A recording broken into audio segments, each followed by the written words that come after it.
Good evening, everyone. My name is Monique Dennison, and I'm the Executive Director of the Richmond Hill Board of Trade.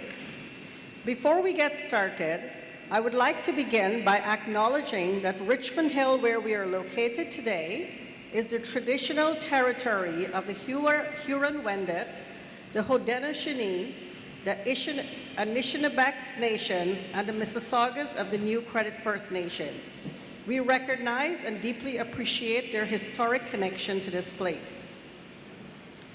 I would now like to introduce the moderator for this evening's event, Janine Purvis, who will introduce the panel and set the ground rules for this evening. Janine offers 18 years experience in the financial industry, working in banking, brokerage, and financial planning environments. She also has 8 years experience in consulting and sales to businesses. In addition to being a fully licensed advisor, her qualifications include the CFP and CPCA designations with a background in economics. Having received many service and achievement awards, she recognizes the importance of servicing clients' needs first. She has appeared on CP24, York Rogers TV, and has contributed to the York Region Business Times and Forever Young, a newspaper dealing with issues seniors face. She has also been asked to speak at many business, professional, and retirement associations. In 2015, Janine was voted Best Financial Planner in Richmond Hill for the Liberal Reader's Choice Awards. Most recently, Janine has been awarded the Leading Women, Leading Girls Award for Richmond Hill from both the federal and the provincial governments, the Literacy Award for the Business Women's Networking of York Region Group, all for helping financial literacy to flourish in York Region. In addition, Janine was a Portrait of Giving honoree and plaque recipient, and in 2018 received the Richmond Hill Board of Trade's Achievement Awards. Please help me welcome our moderator for this evening, Janine Purvis.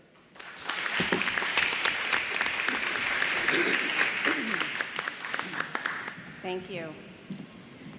And I can tell we're here in person, which is kind of nice, I have to say, to see real faces. You guys probably appreciate this over virtual some days, because I can see how large people have to make their print when they're reading all their little scripts.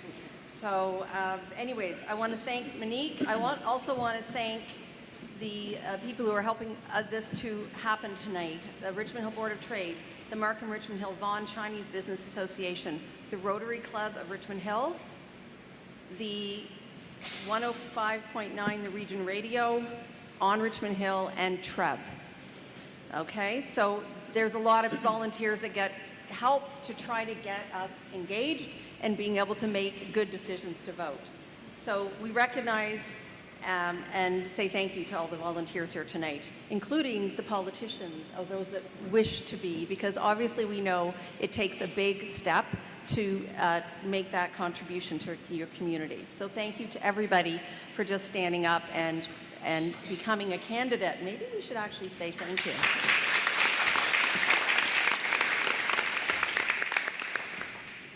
I'd also like to acknowledge a few of these organizations, Toronto Regional Real Estate Board, for sponsoring our event as well. The purpose of this evening's event is to provide a public forum and an opportunity to hear each of the registered candidates running for the position of candidate wards 5 and 6, and trustees for, there's 2 breakdowns, 1, 2, and 4, and 3, 5, and 6. Did I get the numbers right, guys? I think so. But of course, we only have the York Region Public School candidates here tonight. Everybody was invited, but there's a few others. So make sure if you don't support the public school system, you support the Catholic or the French Catholic. There are other candidates running in your wards. So we also want this to make sure it's a great opportunity for candidates to speak to you directly, hear their points of view. You can expect a very respectful, professional dialogue from all participants. And I will note that the opinions shared by any candidate reflect their opinion and not any of the sponsors of that event. That sounds like a compliance statement for my industry. The event will run as follows. Basically, at about 6:30, we're pretty much on track at this point with candidates for Ward 5 councillor are going to have an introduction, a Q&A, and then a closing. And then we are going to have a period of time for Ward 6 councillors. Then we're going to have the candidates for the school trustees come up and be able to make statements. Each candidate for the ward councillors will be given 2 minutes to introduce themselves at the beginning of their platform and a 2-minute closing address at the end. The bulk of time will be answering questions that have been provided from the public, many of which will be asked by our panelists. And then the candidates will have 40 seconds to answer each of these questions. I know that's not a lot of time, guys, okay? I'm just letting you. Everybody said it's too short. But honestly, what we found is we need your questions to be succinct. If you're going to be effective in politics, you've got to get the word out fast. So that's what we're working towards. We will start with a different candidate each time. So, Will, you're at this end. You're not going to be answering the first question every single time, okay? We're going to alternate who we're starting with. Just make sure you pay attention to that. So I will throw your name out there and just be ready. Now that we understand the format of this evening, I want to briefly introduce our panelists who will be asking the questions relevant to their members in their community. And first of all, I'm going to introduce Alina Opria, Senior Policy Advisor, Government Relations from the Toronto Real Estate Board. Alina? Thank you. Then we have Glenn Waugh, who is past president of the Richmond Hill Board of Trade and past president of the Rotary Club of Richmond Hill.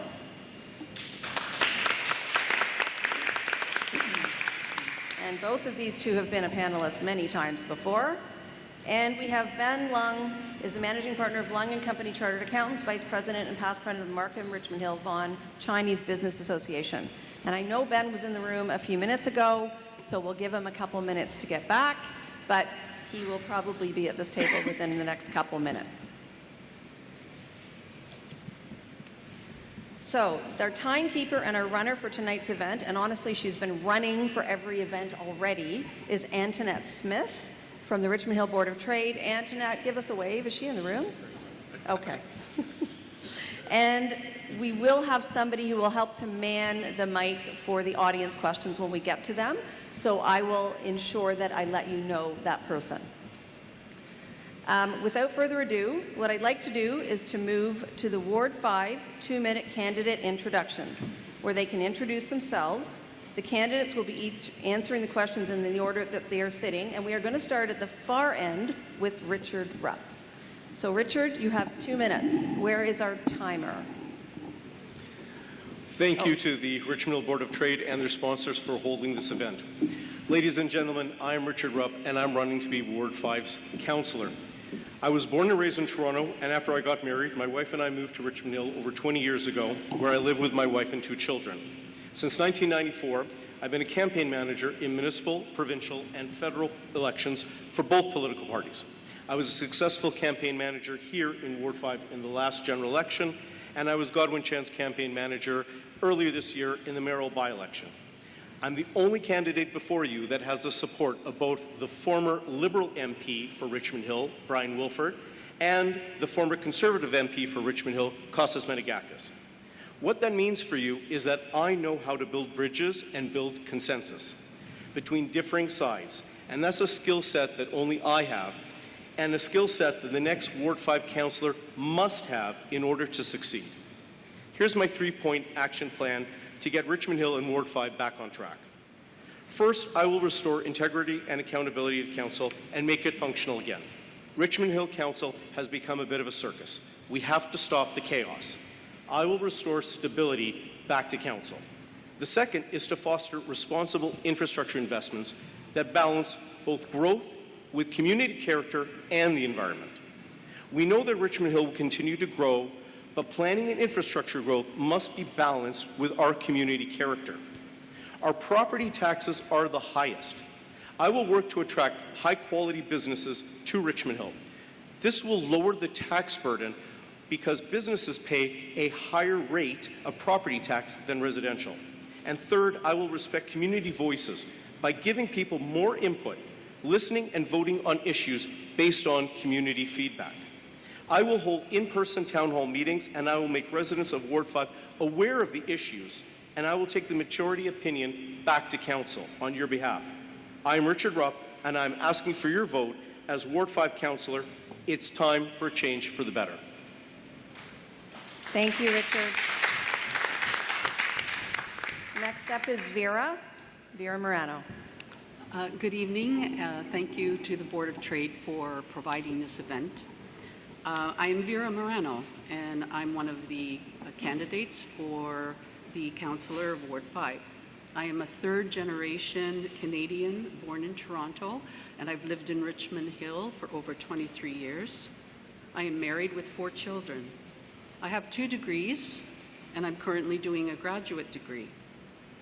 I also was the financial agent for a federal party that ran in 2015, and I also ran 4 years ago for Trustee.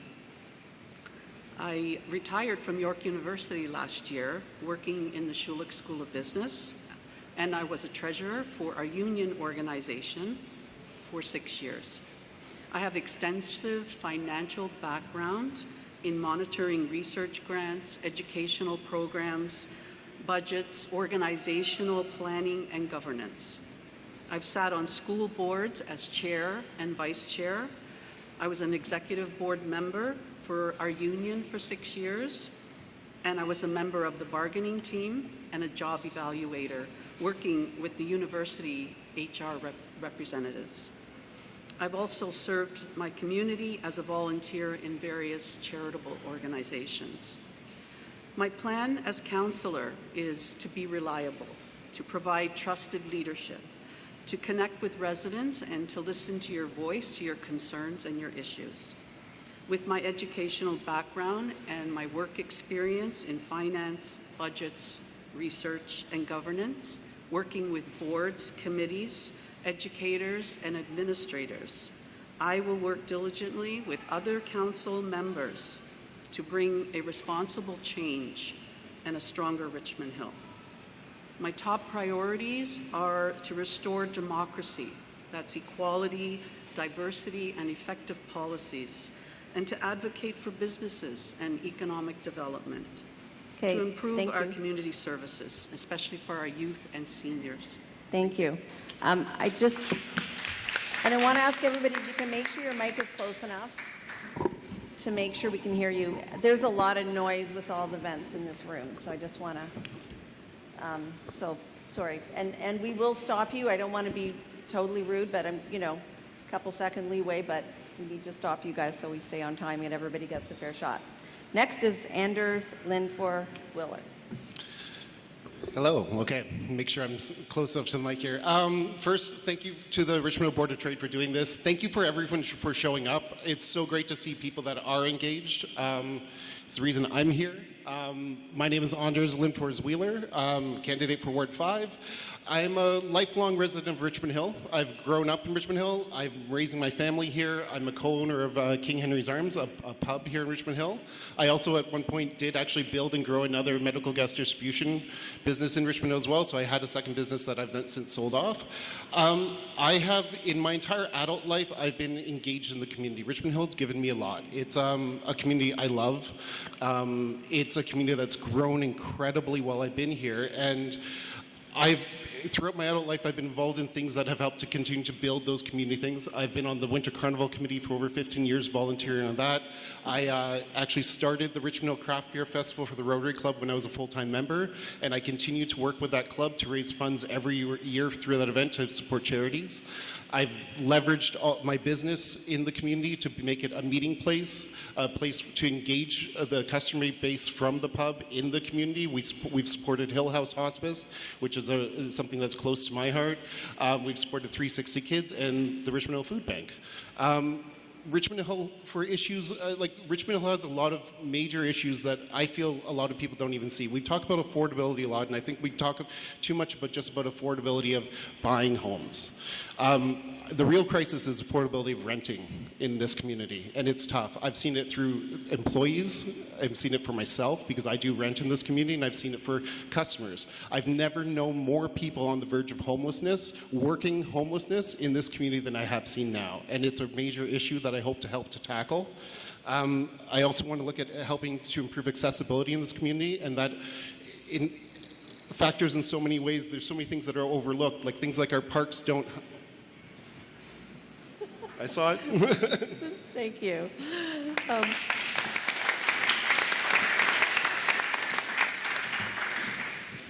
Next is Yulia Benedict. I'll help you. I apologize. It's okay. My name is Yulia. My last name is pronounced Benedictovich, and I know it's a hard one. I'm 28 years old, and I'm putting it out there because I know I look slightly younger. I'm a small business owner. I supply essential goods to the Canadian pharmacies and store chains. I graduated York University in 2018 with a degree in Canadian Healthcare Management and Policy. And while I was studying there, I had a chance to volunteer in the community, organizing and participating in cultural events and festivals. So, participating in the community actually gave me lots of opportunities to shape my views about how I see the city being built, how I want the city to flourish in the future. I also had a chance to volunteer in a political campaign for a short period of time, during which I was canvassing a lot, and I met many people in the community, and apparently my views of how I see the city aligned a lot with people, my neighbors, and I decided that it's possible for me to apply my knowledge that I received in university to create a better city for all of us to live in. I also want to thank you, everyone, for coming today, and I want to, 45 more seconds, I want to thank hosts for having this amazing event because we all can gather and make the most informed decision about the election. Thank you.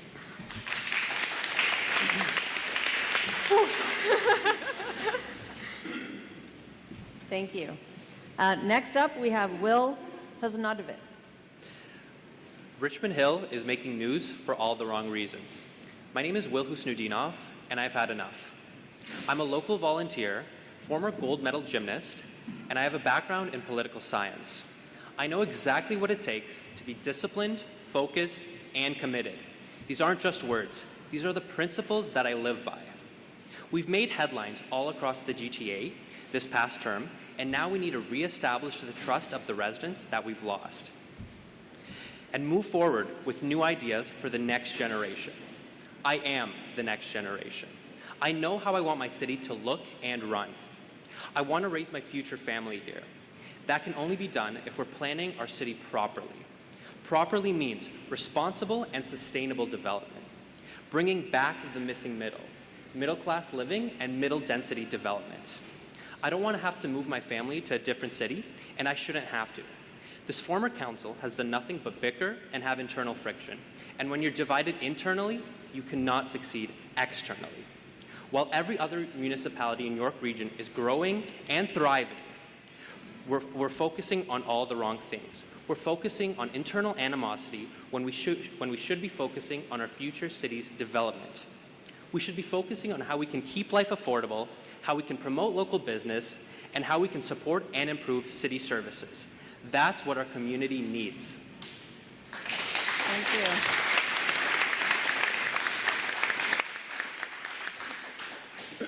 Thanks, guys. That was great. Good start. Now, I'm going to make sure I bring to your attention, Antoinette is now in her seat, and she's our timer. So the 40-second question, that 10-second is going to come up really quickly, okay? Just want to make sure you pay attention and you know where she's sitting. And our first question is going to come from the panelists now, and the first one to answer will be Vera. Okay, so we're going to keep going in the same order, but every time somebody different will start, we're just going to keep coming down the line. So I will turn it over to Alina to ask our first question. Thank you, Janine. So the first question is, what are you hearing from Richmond Hill residents on the campaign trail in terms of their priorities and how these priorities align with your platform? Well, thank you for that question. Actually, part of my answer is actually in my final comments. I've been canvassing and speaking with a lot of residents. They all have issues, concerns that relate specifically to their community. Issues like pedestrian safety, cyclists, and property standards with homes in the neighborhood. It's really difficult because you really want to help those people, but as a councillor, you can only bring their voice to council. It has to be a collective discussion and a vote, and it's hard to really give a community. Okay. Sorry. Thank you. Anders, same question. Okay, so I think the main issues that come up, they can pretty much summed up as affordability, accessibility, and accountability. Those are the things I hear the most about. Affordability, I just talked a little in my intro. Accessibility, things like making sure even our parks have benches, have garbage cans that are empty, making sure that all people can use our facilities. Those are something that's something that's been brought up a lot. Maintaining our green spaces, and then just accountability. We all know the issues the past councils have had, and it's time for a change. Thank you. Yulia. So I created my platform based on my views and my understanding of how I see the city and how I want it to be improved. But while I was canvassing door to door, I saw that a lot of people actually had the same ideas in terms of how the city should be safer for pedestrians on the roads, how Young Street was redesigned and it created so many troubles, like increased traffic, how the businesses were closed from customers, especially during COVID. Also, obviously, high taxes, high property taxes. Those are the issues that bother people the most. And I also want to work on creating more walkable spaces for the people. Thank you. And Will. I think affordability is the biggest and most front-of-mind issue in this election when I go door to door. The residents of Richmond Hill and Ward 5 are struggling with the increased cost of living. With inflation rising and wages staying the same, families have to endure more and more financial pressure. Although the issue of inflation and wages can't be solved on the local level, the city shouldn't add to that burden. If we ever raise property taxes in Richmond Hill, it should never go above the rate of inflation. This way, we can ensure that vital services like the fire department stay funded while putting some economic relief on the residents of Ward 5. Thank you. And Richard. Well, I find that in the 40 seconds that I have, the three things that I hear is, number one, people are upset with what's going on in council and the dysfunctional council, and they want some changes. The second thing that I hear is that many people are upset that they are not getting feedback from their local councillor, and that's something that I'm very serious about, and that's why if I'm lucky enough to be elected as the Ward 5 councillor, everyone in Ward 5 would have my cell number and would be able to contact me and text me if there's problems, and I will deal with them head on. The third thing that I found is I've had elderly people telling me that they're paying $7,000, $8,000, $9,000 in property taxes, and they only make a very limited income, and they can't afford their home. Thank you. All right, our next question, the first person to answer this question will be Anders, and I'm turning it over to Glenn on our panel to ask the question. This has been touched on to some. Not working. Sorry, this has been just touched on to some degree, but with high inflation, high interest rates, demands for increased wages, higher supplier costs, Glenn, how likely is it that you could hold Richmond Hill taxes increases to a reasonable level? I think there's a difference between reasonable and, let's say, the 0% increase a lot of people are pushing for, what they're really asking about. I think it's unrealistic to promise a 0% increase. But, the city, from everything you talk to the incumbents and you hear everything talk, the city is in a good financial position. I think there's efficiencies that can be found. I think there's a way to improve services without necessarily increasing taxes. But that is only one side of the affordability in this community, is the taxes themselves. So I think it's a very very complicated issue. Thank you. Yulia. I think it's not only a complicated issue, it is a very complicated issue, obviously, but I think it's not only possible, it's necessary for the fact that lots of people simply can't afford pay such high taxes. And in fact, while canvassing, I met lots of seniors who were raising concerns regarding high taxes because they grow faster than their pensions are growing. And one of the gentlemen actually explained to me that he tried to contact counselor and received the response that in such a way this is happening, he should sell his house, which is not the viable option at all. City should be working on making sure that people, residents of Richmond Hill, are able to live here. Thank you. Will. As I mentioned, right now life is unaffordable. But we still nonetheless have to provide funding for vital services. We can't just cut back. We can't have a policy of austerity in the city of Richmond Hill. But we also have to remain cognizant that life is unaffordable. So my policy is clear. If we ever raise property taxes, it should only go to or below the rate of inflation to ensure funding for vital services while also relieving economic pressure. Thank you. Richard. Ladies and gentlemen, this actually is not a complicated solution. It's actually very simple. Richmond Hill, for many terms on council, has maintained itself as a bedroom community, whereas our neighboring communities of Vaughan and Markham have taken businesses away from Richmond Hill. My solution is very simple. We need to attract high-quality, high-paying businesses back to Richmond Hill, not like how we lost Honda to Markham, okay, but how we attract high-quality businesses that pay a higher rate of taxes than residents, and that will keep residential property taxes in check and not have the burden that we're paying right now. Thank you. Vera. So every dollar of your tax dollars, 50 cents of that goes to the York region, 27 cents goes to Richmond Hill. And of the 27 cents, in a dollar, 19 cents of that goes to administrative issues with Richmond Hill. So I think there is a solution. It needs to be looked at from a financial perspective, and developing economic resources, businesses, will help to reduce taxes on homeowners, so that the businesses can take a little more heavier weight on what taxes are needed. Thank you. Our next question comes from the panel again, and the first person to answer will be Yulia. Okay. Aliyah? So my question is related to housing. Municipal councils and local planning departments need to work together to reduce red tape, cut costs, and ensure a smooth and efficient approval process to bring the necessary supply of housing for both rental and ownership online as quickly as possible.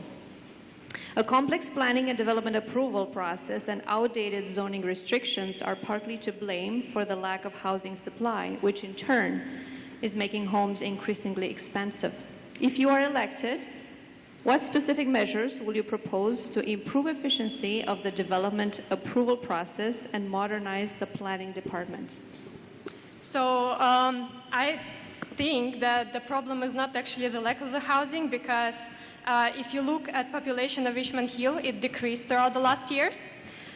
In my personal perspective, the problem is how we design the city and in infrastructure. I also went through housing is a municipal, not municipal matter, but it's provincial matter. I'm sorry for being nervous. But I went through the affordability task force report, and I think that there are a couple of measures offered there that can be used in our particular case, which is density improvements, cutting unnecessary urban design rules, and making sure that the longevity of the project's approval by the city is reduced as well.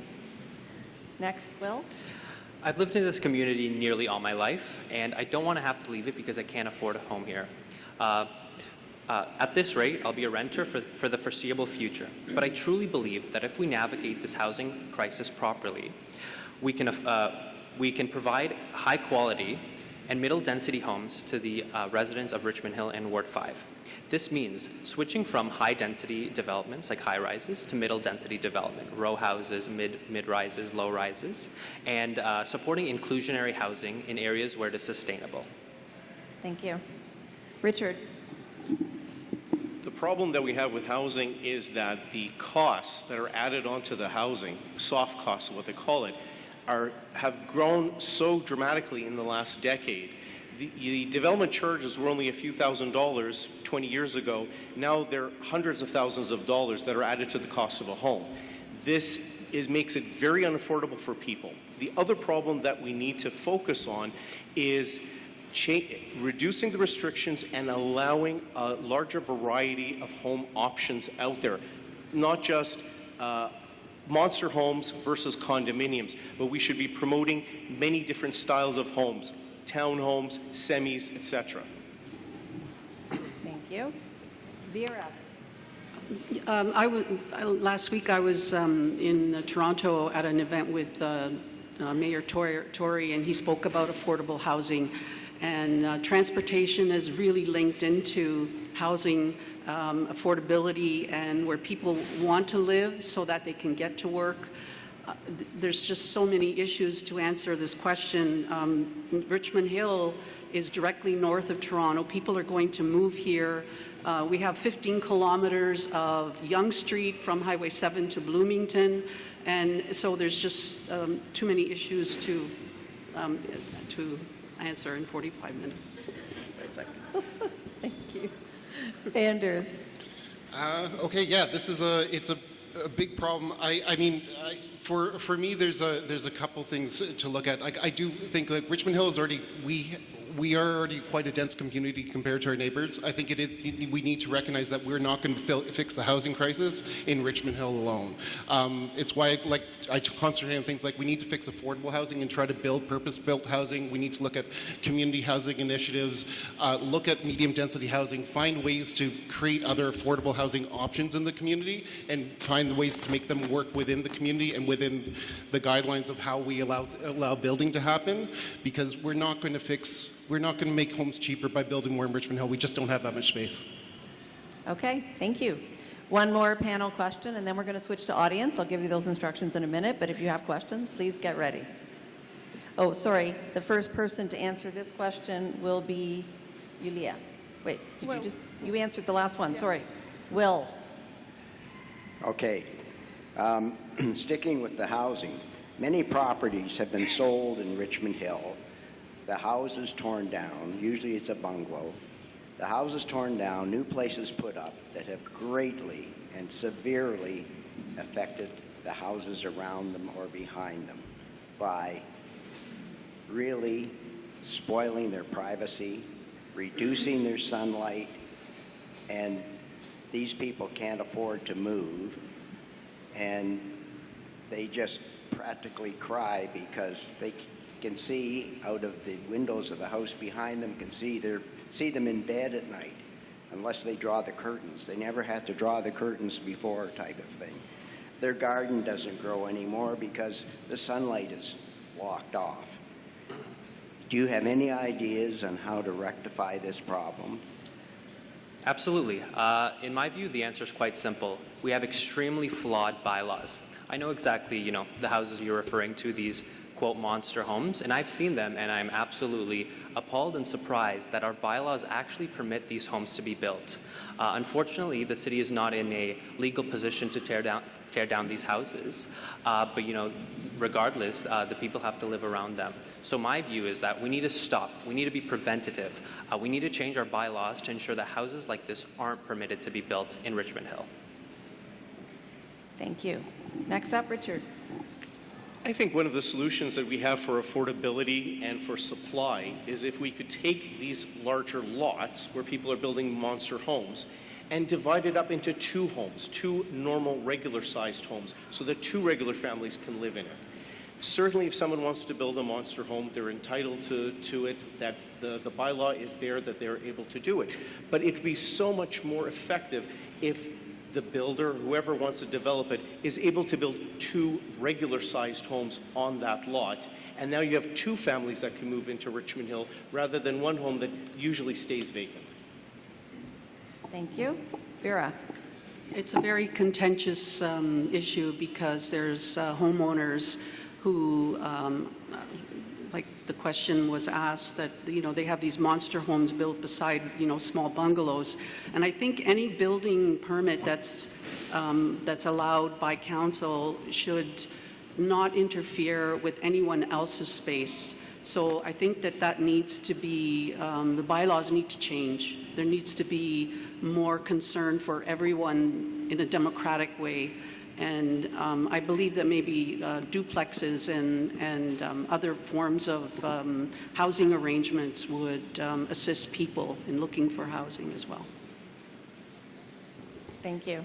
Anders. Okay, I feel like this question was specifically addressing things like monster home development over some of the other kinds of development. And I think there do need to be bylaws that are a little bit more neighborhood or area specific, because a lot of times the reason there are these conflicts or these issues, I mean, there's a house that's been in the news that is looks like it's full a story and a half above its neighbors' homes on a fairly narrow lot. And the reality is we need bylaws to maintain the character of neighborhoods. You have to balance the rights of the existing property owners with the new residents, the new people that have bought. They are future residents. So you need to find a balance where you see the progress, but you're actually respecting the people that are still there. And I think you have to look at that in smaller areas at a time versus as a whole. Thank you. Elia.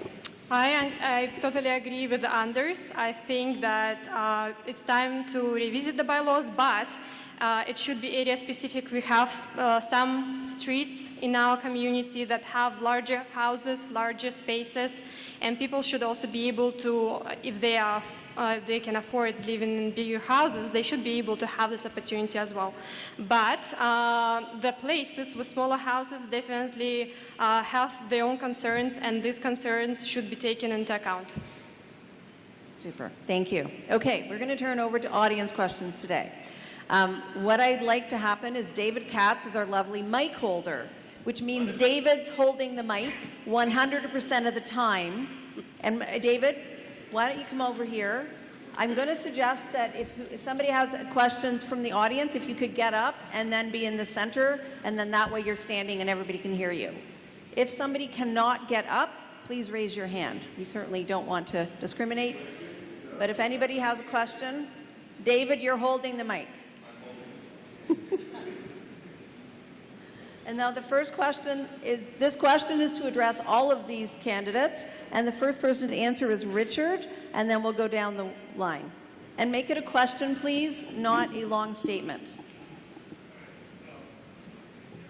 No. No, wait, this one, sorry, that one's not working. We need this one over here.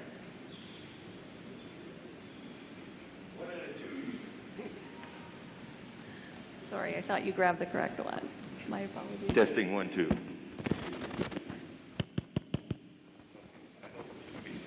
All right, so what do you think of some candidates such as Cindy Lang and Crystal Yu not showing up to today's debate? I'm sorry, I'm sorry. Repeat the question. Did you Can guys hear repeat this? that? No.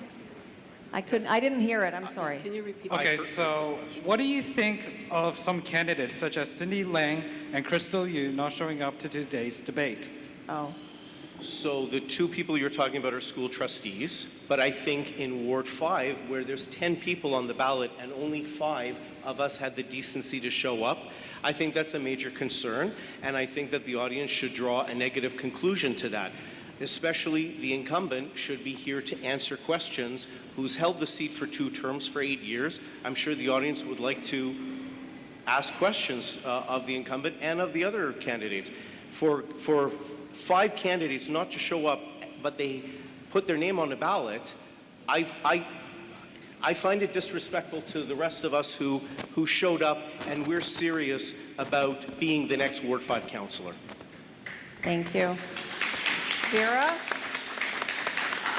I would have to concur with Richard on that, but I think we can't be judgmental in just thinking about why the 2 trustees didn't show up. It could be circumstances beyond, beyond their control. But I think what the audience here today has to take away is that they came and they were here to listen to the candidates that are running for councillor and trustee, and that they should take that as a positivity with them when they go back. Thank you. Anders. I think participation in these events, it's about accountability and engagement. I mean, we're here to answer questions and to be a face that people can see, and not just a name or not just a flyer that came into your mailbox. The reality is we're all here to try to represent the residents. I feel it's important to actually show up and be engaged with the residents, and I do think it's unfortunate that candidates that have chosen not to show up have chosen not to engage with the residents that are here now today to ask questions. Yulia. I think it's not easy to participate in elections after whatever happened throughout my elections, but obviously, in my personal opinion, all of the candidates should be here, replying to your questions, sharing their views of how they see the city being built in the future. So yeah, it's a shame they're not here. Thank you. Well. Well, I think this issue broadly highlights the issue of accountability and democracy in Richmond Hill. You can't be a city councillor if you only show up to the doors every 4 years. You have to be constantly engaged with the residents of your ward and your city. And that means coming to debates like this. I can't comment on the particular circumstances of the trustees, but I do think in a democracy, you need to be accountable to the people that elect you.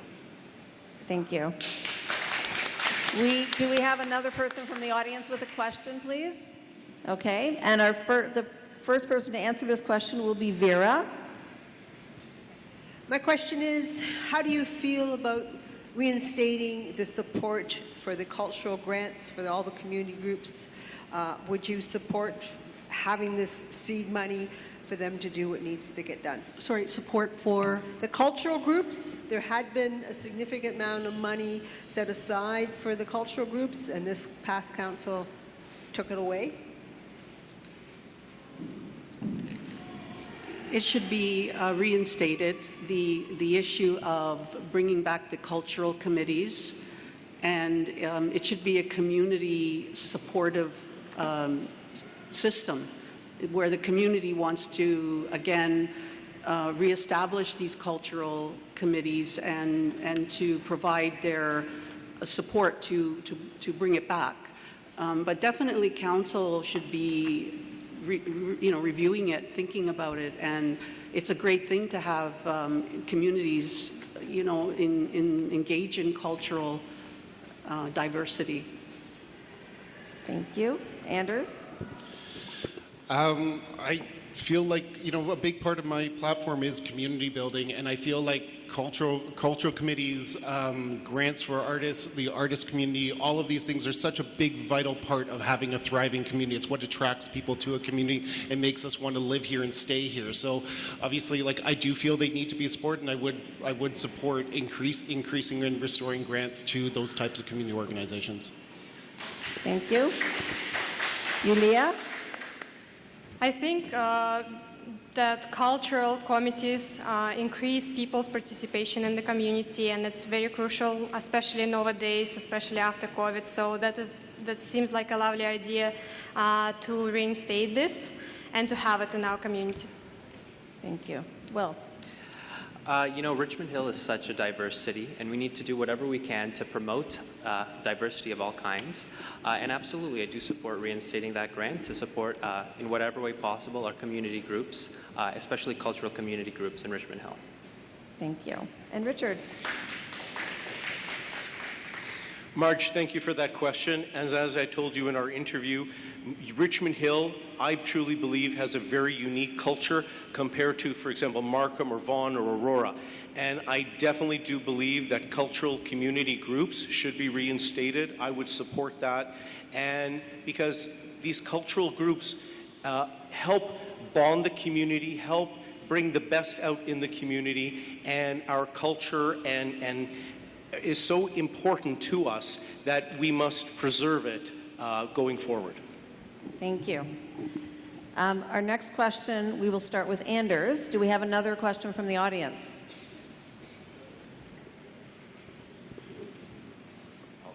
Okay. Oh, you know what? Go ahead. I just wondered, this is a question from a few different people, if the candidates could clarify whether they do or do not have a criminal record. Sorry, you guys. Can you repeat that? I'm sorry. Repeat the question. What was the question? Whether each candidate does or does not have a criminal record. Okay. Are we allowed to ask? I heard something about criminal record, but I didn't really hear the question. I'll Yes. repeat his question is, do any of the candidates have a criminal record? That's what this gentleman was asking twice. I guess I'm first, so it feels like it's a yes or no question. Like, no, I do not have a criminal record. That's Julia? my turn, I guess. No, I don't have a criminal record. No, I do not have a criminal record. No, I don't have a criminal record. I had an issue back in 2008, 15 years ago, with respect to GST, but that has been resolved. No. Okay. No, I do not have a criminal record. Okay, thank you. Any other questions from the audience? We have time for one more. I'm holding it. Sorry. Okay. Go ahead. I'm concerned about development in Ward 5, and I like the fact that the city has put plans in place through its official plan in terms of zoning and so forth. But there are certain councillors that have been on council who have been trying to overturn the official plan and to get greater zoning rights. And I'll give it the example. Can you ask the question, please, sir? Yes. The example is at Garden and Yonge. So at Garden Avenue and Yonge Street, there is an application to put a 60-story building that would look over, well, as part of the question, sir. development. The question I have is, do you support that 60-story building, or would you go back to the original plan? We'll start with Anders. I think it should be me. I'm sorry. Julia. I do not support any developments that are not supported by the infrastructure nearby. And especially it is concerning Yonge Street. I live near Yonge Street. I experienced all the things that happened on Yonge Street after the redesign of that street. I experienced all the things that are happening right now after new condos are being built and new traffic is coming through smaller streets like Edgar Avenue, Weldrick, and etc. So I would definitely not support something that large being built without the means to accommodate all new people, incoming traffic. We should absolutely go back to our official plan. What we need to remember is that Richmond Hill is not the city of Toronto, and our goal as a municipality should not is not to copy everything that it does. Richmond Hill is not a place for skyscrapers or extremely high density, and Ward 5 certainly is not. But I also recognize that we can't have housing affordability if we refuse to build. So my policy is that we need to switch to medium density and low density housing. Thank you. Vera? Sorry, Richard. So one of the main principles in my action plan is to have responsible infrastructure investments. So we know that there's going to be growth in Richmond Hill in the next 20 to 50 years, but it has to be balanced with our community character and has to be balanced with the environment. So if we're going to put up these buildings, we have to make sure that there's enough schools and parks and community centers for it, and I don't believe that that's in the plan. So my point of view is we know there's going to be growth, but it has to be in balance. It can't just be sky's the limit. Vera? No, I do not support a 50-story condominium building, and it's going to just stick out right out of the community. It just doesn't fit in. And in my platform as well, I am projecting that if we are going to deal with housing, we need to look at the whole structure of the community. Is there going to be enough parks, community centers to supply enough for the community that will be living there? So 50-story will increase transportation. Most of these people will probably be working downtown Toronto anyway, so it doesn't make sense for me. Thank you. Anders.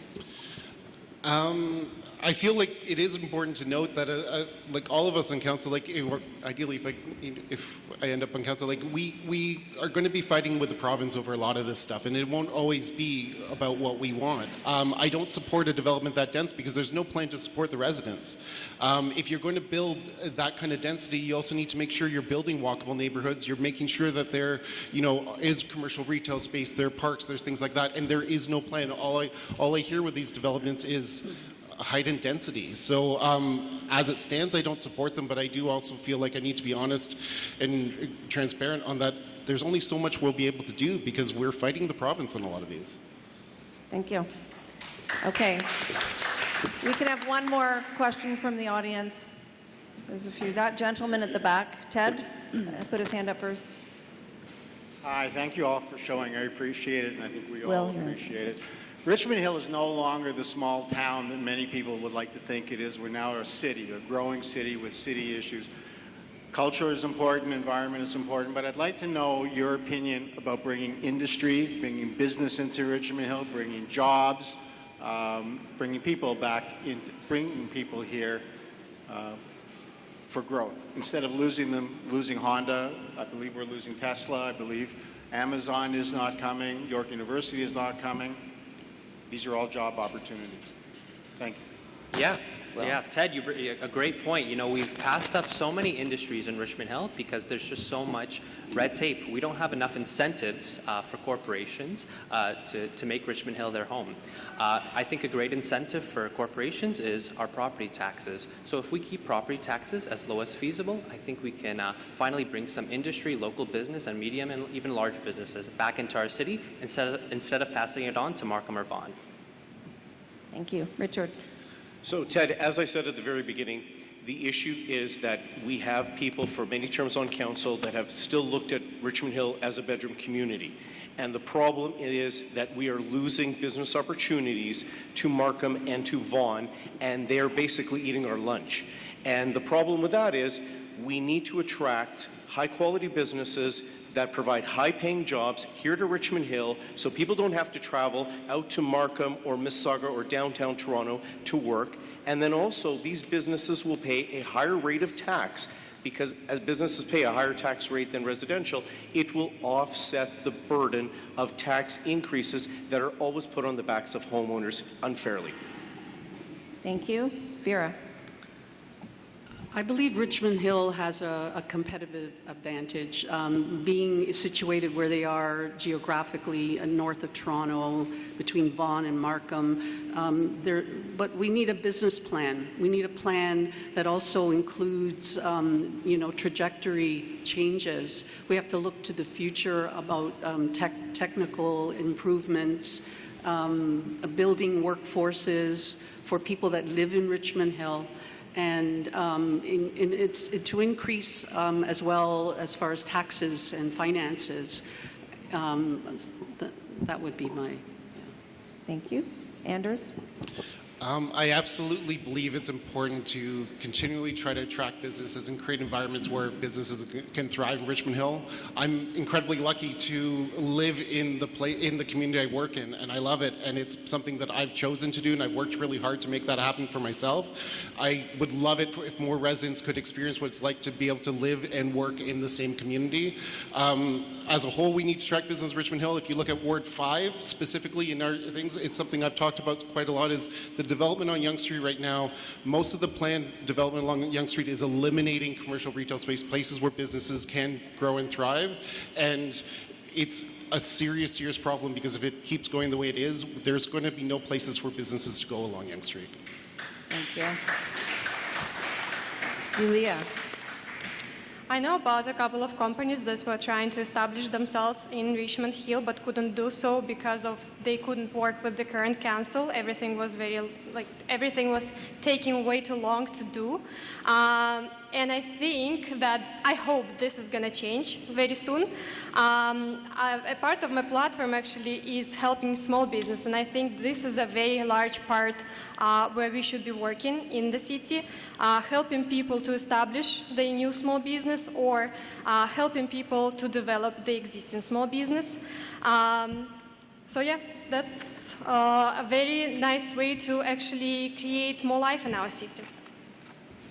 Thank you. Okay, what I'm going to do now is we're going to turn it over to our closing statements to the candidates in Ward 5. And we're going to do it in the same order. And up next is Richard. So you have 2 minutes for your closing statement. Well, ladies and gentlemen, thank you again to the Richmond Hill Board of Trade and their sponsors for holding this event for us. The next Ward 5 councillor must have experience and must be level-headed and work well with others and other councillors, and most importantly, must have the passion and desire to help the residents of Ward 5 and make Richmond Hill better going into the future. You have seen that out of all the candidates, I have the most experience of anyone running for Ward 5.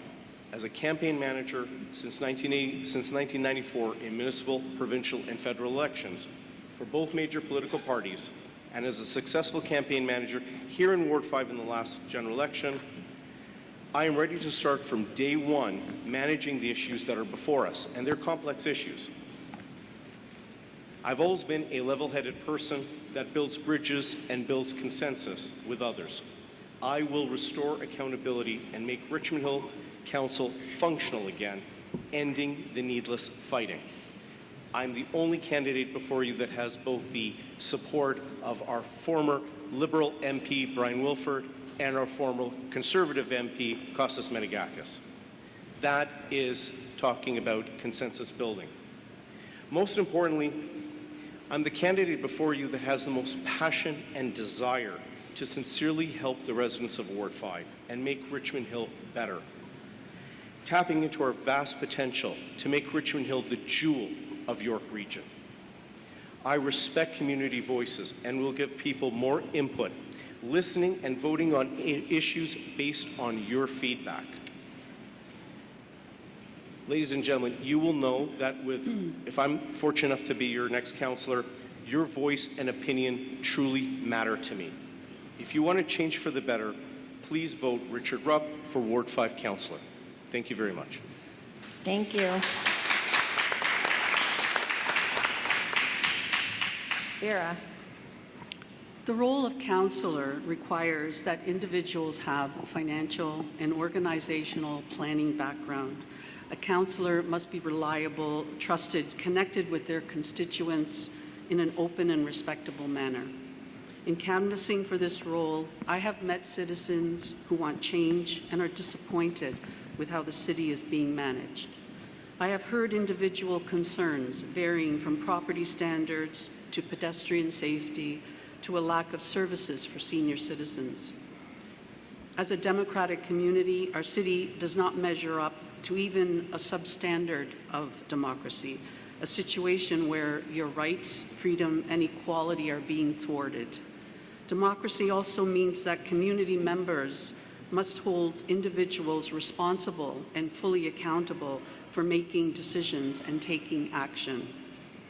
As a councillor on City Council, I will work to advocate for a true democratic society where equality, well-being, diversity, and effective policies are maintained. I recognize that running a city is not an easy task where a city's performance is measured in respect to the strength of the economy, the social conditions, and the importance of our environment. As well, it is also critical to reflect upon not only current measures, but also the trajectory of changes. Leaders who want to make important strides in improving their cities should want to achieve a smart growth. They should do more with less, and they look to gain support for change. In that respect, please consider my candidacy as your vote for a worthy change on council, and for responsible governance, representing your voice. Thank you. Thank you, Vera. Anders. You know, as I mentioned at the beginning, I'm a lifelong resident of Richmond Hill. I've seen Richmond Hill grow. I've seen it grow from a town to now a city. I still have to remind myself to call it a city. I'm raising my family here. My wife has grown up here as well. And I have a business in this community. I feel what the residents feel. I see the problems. I've seen where we've come from and where we're going. I feel like I am a representative that can give that balance, give that perspective of how we need to protect our neighborhoods and protect our community and continue to grow our community while recognizing that it is growing. And there are concessions that we all will have to make to understand that we need to add new residents, we need to add new businesses, but we need to do it in a way that we find a balance for everybody. And residents need to feel value from their community. One of the core tenets is we need to keep building community. We need to keep building connections. It's why people are here today. They're concerned.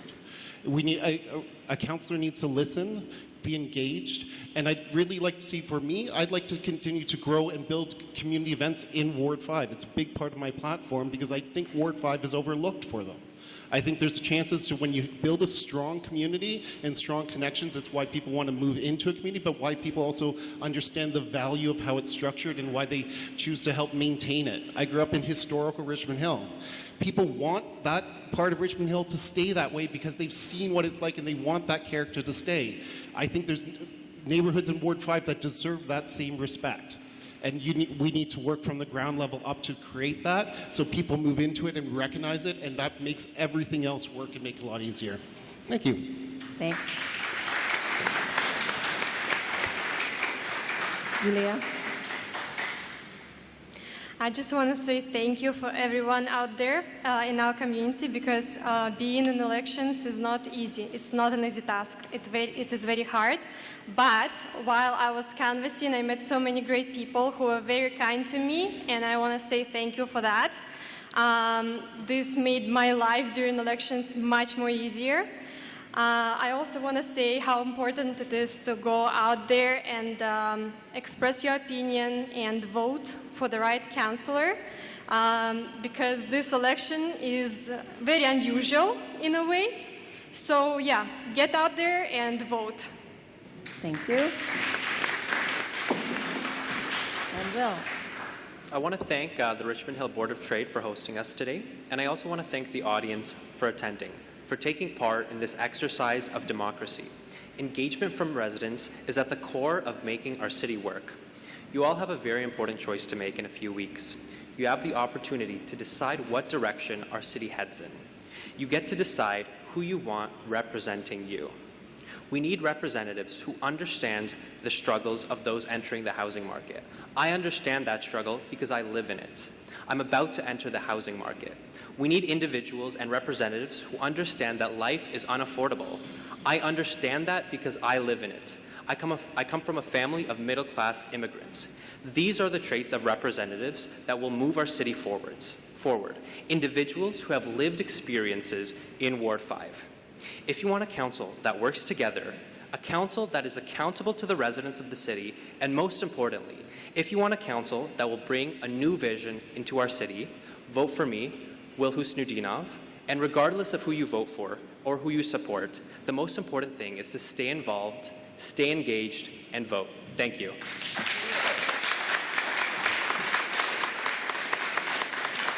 Okay.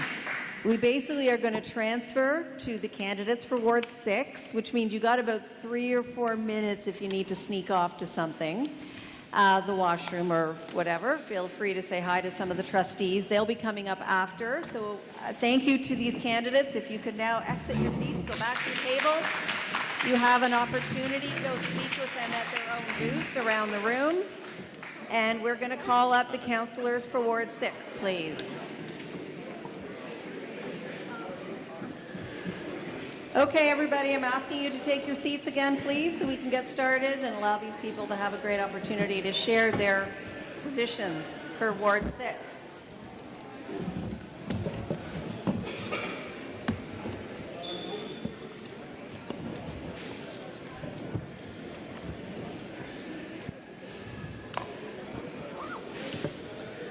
right?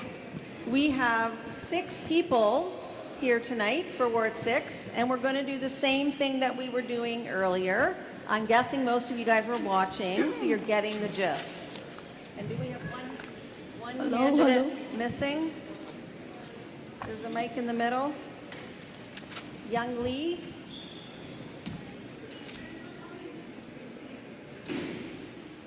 Has somebody seen Young Lee here?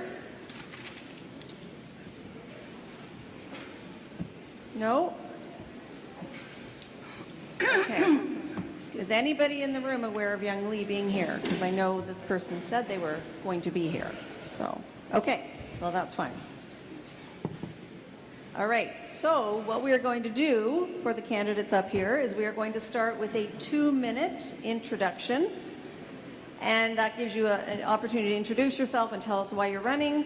And then we are going to have a number of panel questions to the candidates. And once that is completed, we will have some questions from the audience where our David Katz will walk around with a mic again. Not yet, David. We're good. and make sure that the audience gets a chance to participate as well. So what I'd like to do is I'm going to start with Kate Jang as our 2-minute opening statement. Go ahead. Good evening, everyone. Can you hear me? Okay. Yeah, pull the mic closer. I know we are trying to make sure the sound is working. I'll try to tell you guys right up front. I don't want to interrupt your whole statement, and if somebody is really having a hard time hearing the audience, maybe wave or let us know. Okay. Good evening, everyone. This is Kate. Very nice meeting you here.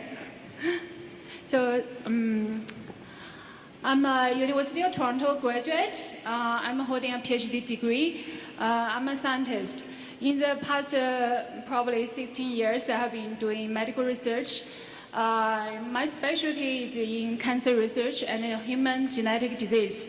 So I am a scientist. I have worked in the past. I have worked in the Dalhousie University, University of Toronto, and Princess Margaret Cancer Center. Right now, I'm running my own consulting firm, providing services for the pharmaceuticals and the hospital investigators for clinical research, medical research service. So my family and we have lived in Richmond Hill for 11 years. I have 2 children. We love Richmond Hill. We have been really enjoy Richmond Hill, everything Richmond Hill has to offer. In the past, I have actively involved in community service as a volunteer. I am a long-time parent volunteer. I have worked in the kids' school council, and I have organized some events like charity events and fundraising events for the community. I also have worked for our MPP's office as a community outreacher to provide the service for the community and organize the events, including like town hall meetings, like barbecue community events. And I have also volunteered for the federal and provincial election. Thank you. Our next speaker is Sharon Chisholm.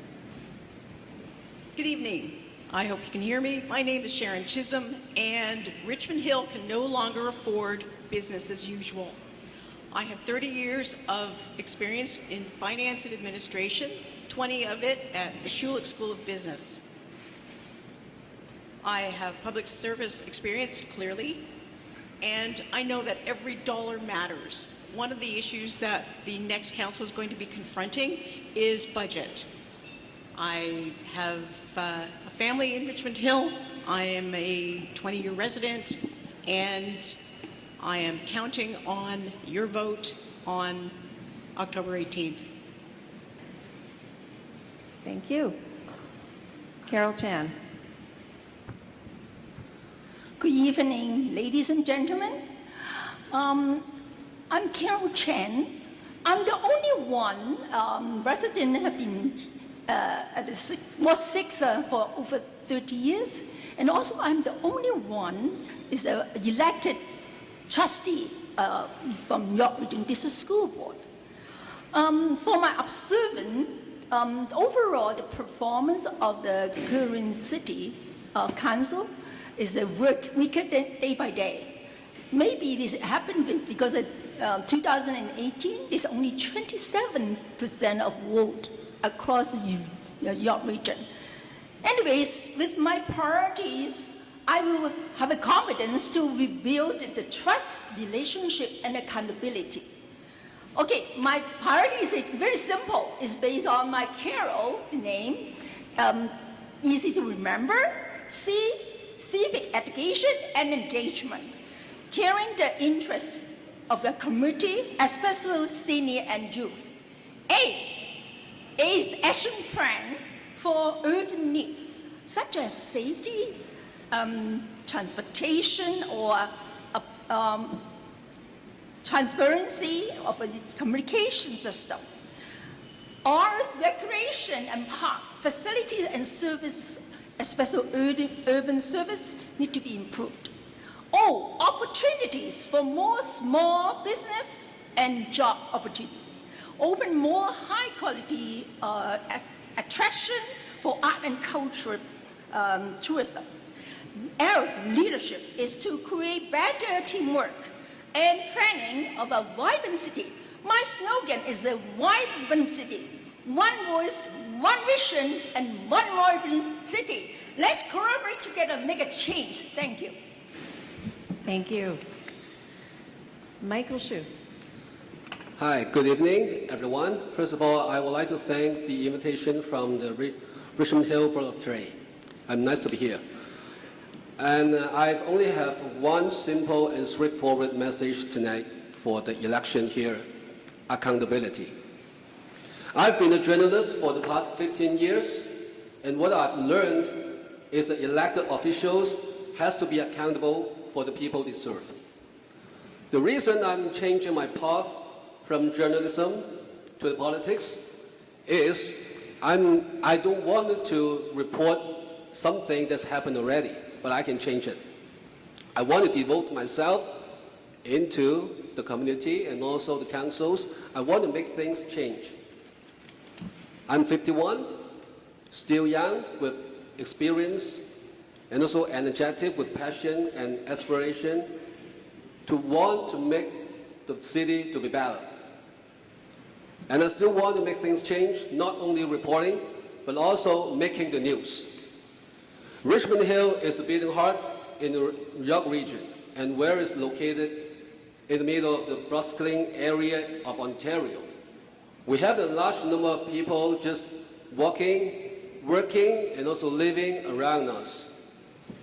This is the place I'm living, and also I raised my family here. Ward 6 is a unique area: residential, commercial, high-rise building, condominiums, transportation hubs, and two of the business street, Young and Highway 7. I'm proud of what we have achieved to build the city. And there are so many challenges ahead of us. But at the same time, we have great potential in the city. So that's why we need a steady hand to lead Ward 6.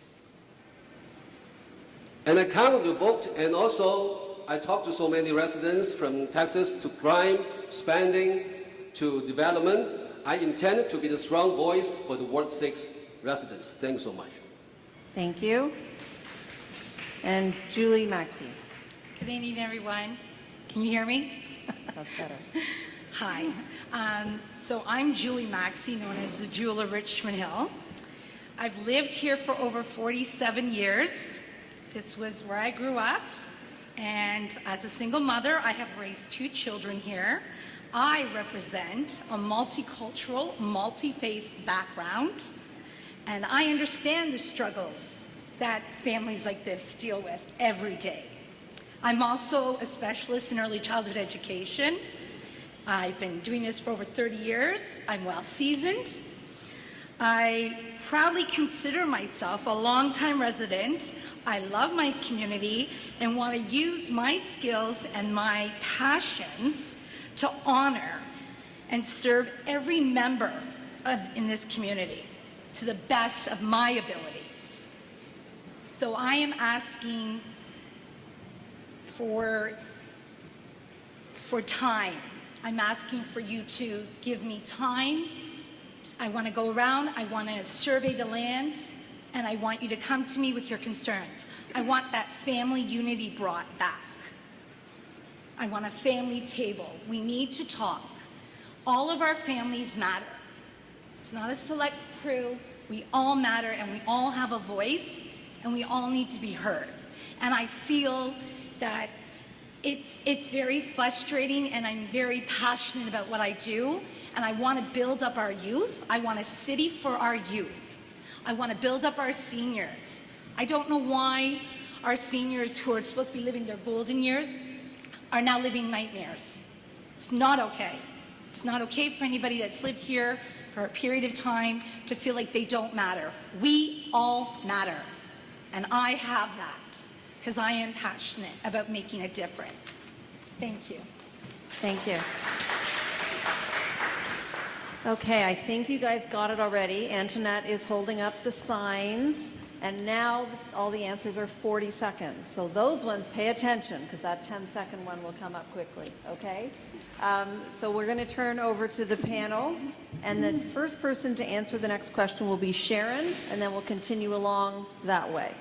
Okay? So our first panel question we're going to ask, okay, Alina, go ahead. Thank you. So my question is, if elected, what will be your top 3 priorities in the first 100 days?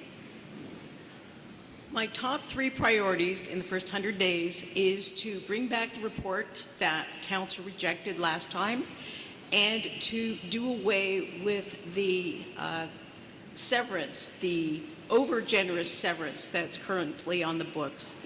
I will be working and spearheading contact with the province so that we can improve and correct a code of conduct that essentially doesn't work.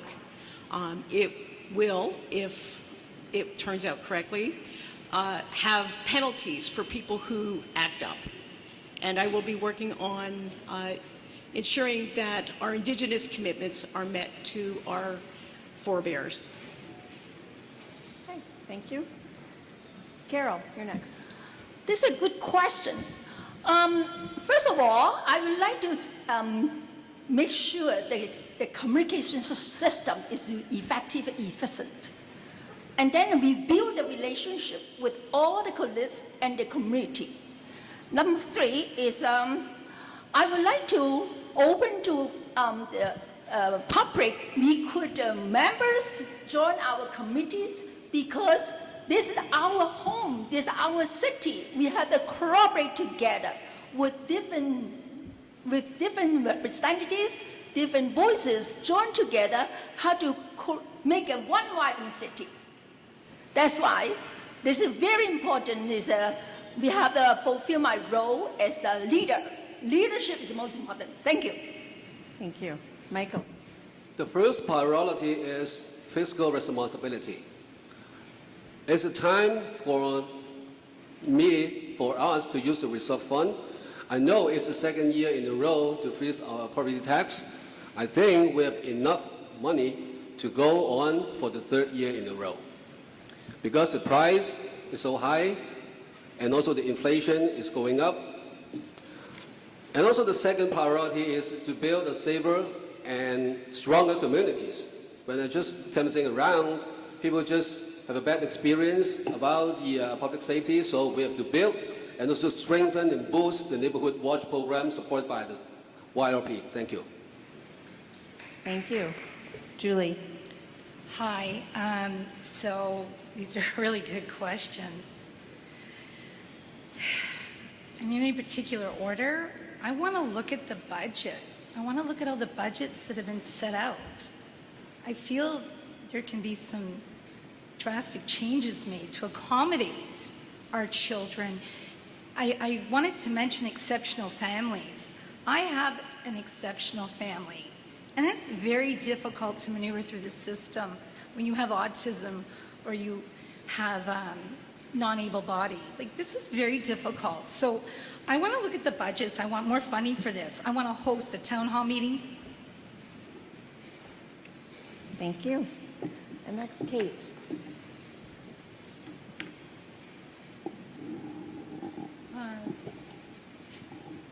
So if I'm elected, my top priority is to address the residents' concern on the community safety.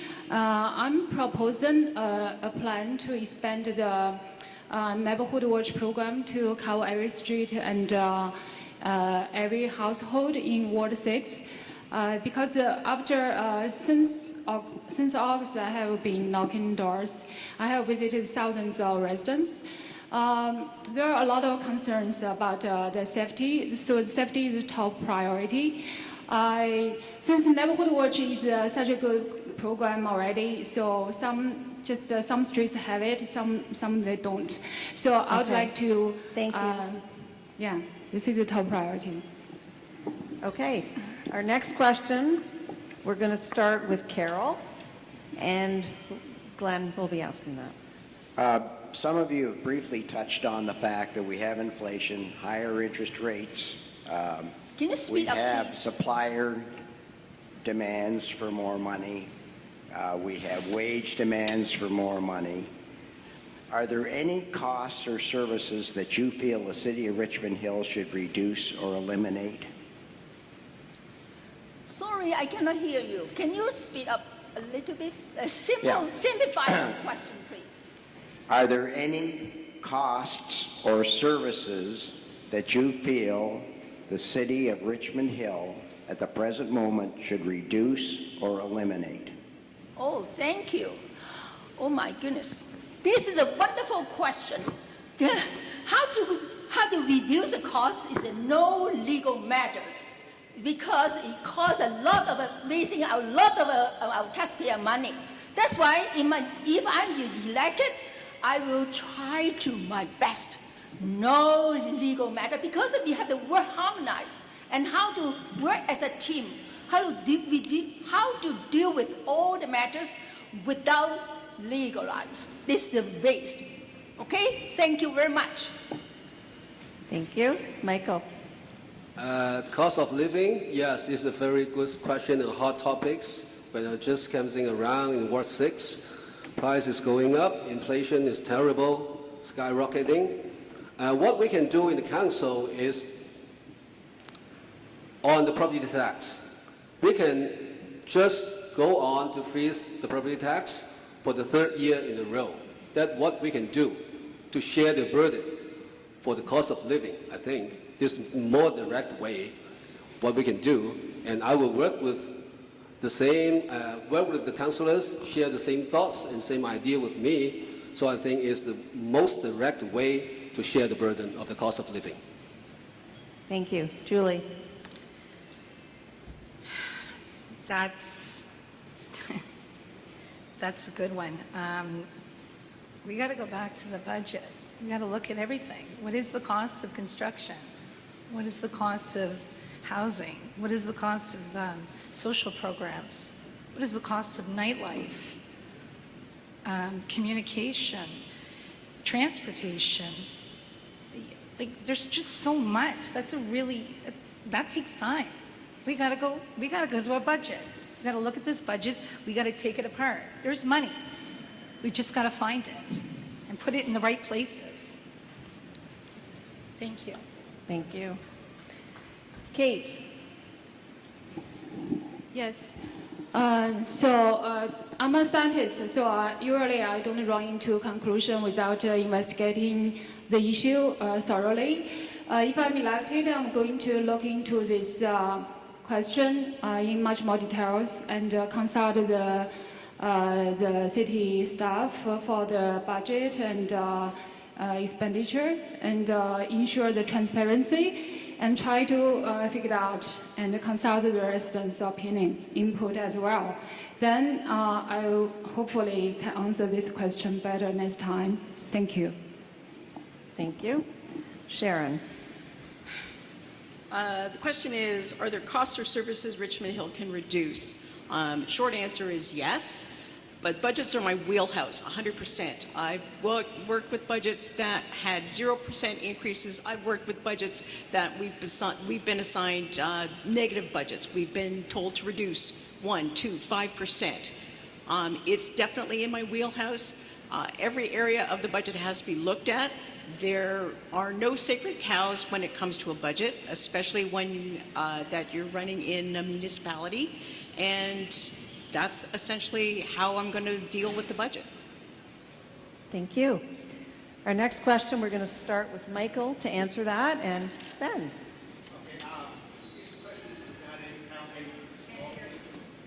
Yeah, it's on. No, nice. It doesn't work. Yeah. It's not on. It doesn't work. No power.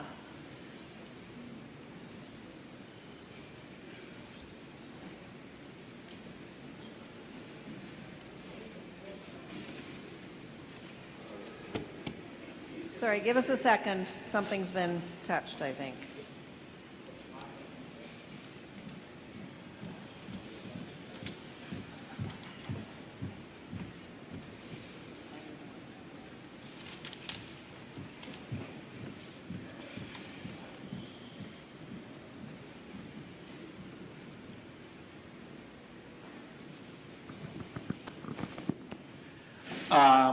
This question is regarding helping small business. If you are elected, will you nominate yourself be part of the economic committee? Why? And what will you bring to the economic committee to help the post-pandemic recovery for Richmond Hill? Thank you. This is a very good question in these days. These are pandemic years, and we all suffer from the pandemic, from the COVID, from the individuals and also businesses. We have to get it back on track as soon as possible for the businesses. We have to put more people and attract more people to come out with a safer interaction and interactive social activities. I think we have to get balance between commercial interests and also residential interests, because sometimes they have conflict. Residents like joy and peace just around us, but the commercial like the people around us, a lot of people coming. So we have to balance and to get it back in the city. Thank you. Julie. These 2 years have been a blur for a lot of us. I've seen a lot of personal businesses go down. It's very disheartening. It's going to take time. Our local businesses were in trouble before COVID happened. They were starving due to high rent and prolonged construction issues. We need to build that like our local economy. We desperately need our small businesses. They feed us. They feed their families. These are just not, I can't just answer this in 5 seconds. This takes time. This has got to be well thought out. Yonge Street has been, it's such a thriving street, and it's been so mismanaged. We have all these residential units going up and all these businesses that aren't even businesses. So I'm confused. I would like to see more life. Where's the walkability? Where's the pubs? Where's the restaurants? Where's the bakeries? Where's the jazz clubs? What flavor is Richmond Hill? We need a flavor in Richmond Hill. People want to live, work, and play here. We have a very large multicultural family. Thank you. All right, Kate.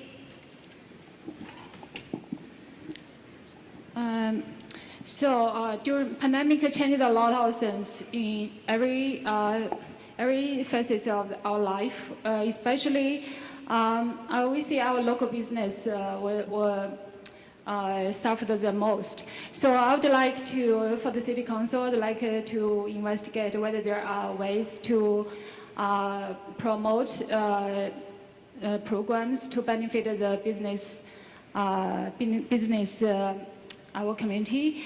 And on the other side, people's lifestyle have changed as well. So, for example, like in terms of sports, like before, we might prefer a lot of like indoor this kind of sports, but now we need more. I think we need more like outdoor activities. Sharon? Hello? Okay, Yes, we're good. okay. All right. Go ahead. Ward 6 is home to some of the most preeminent businesses and companies in Richmond Hill, and their viability and livelihood is a cornerstone for Richmond Hill. One of the things that I would like to look into or think about is to kind of restore the zoning for the commercial lands that were converted to residential that run along 404. Where I'm going with this is I'd like to see what they have in the States, little units called live-work situations, where you would have your residence, your business downstairs, your home upstairs. It would take care of businesses that are now too big for people's garages. Okay, thank you. And Carol? Of course, I promote civic education. I hope to be open-minded to, join different committees. And for supporting the small business during the pandemic, I think government have look into the needs and provide more appropriate support. And then I will join, a pulpit committee, like how to make more balanced budget and business. So make everybody more reasonable support. And, business is very important as a pandemic. Thank you. Thank you. And I believe Ben has one more question to ask, and the first person to answer this question will be Julie.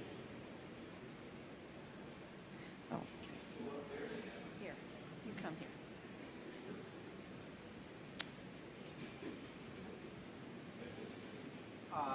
This question looks like the general public have less interest in the municipal politics. You are elected into the council. What will you propose to the council to get this awareness to the general public? Municipal politics is very important to our life, so let them come out to vote. Last time, the voting rate is only 41%, people coming out to vote.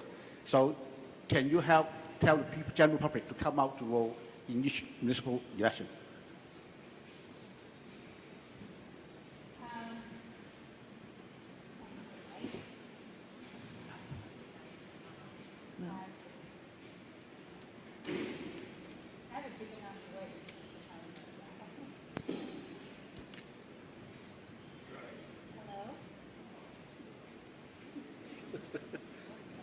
We have to upgrade. We have to Get upgrade tired. the system here.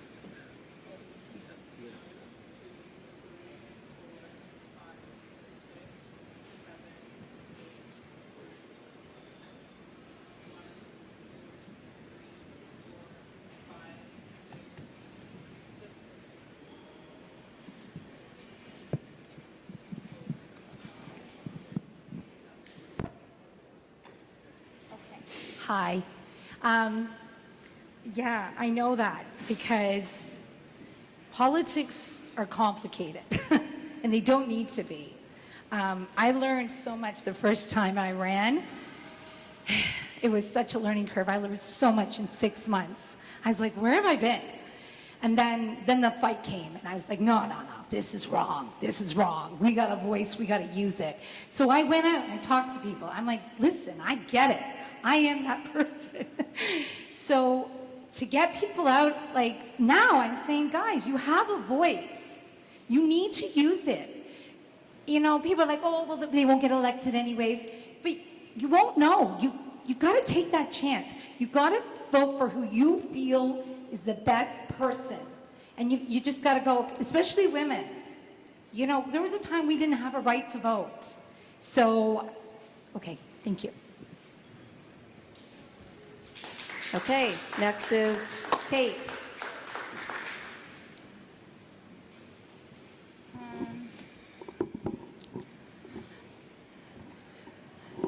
So, sorry, would you mind to repeat the question again? What would you do to get the voters to come out if you got elected on council? What would you do to get the community more engaged in voting? If I'm elected? Yes. Yeah. One strategy I would like to do is promote this culture in our different communities. You know, like a lot of immigrants, they have a language barrier. So I would like to use the multi-language documents or post those materials on our website, city's website, to like introduce this this concept to the more residents, make it residents understand this is important to vote. That's our right. So hopefully it will work. That would be my my thoughts, my idea. Yeah. Thank you. Thank you. And next is Sharon. It's kind of a difficult question because I've been asked by people very similar questions.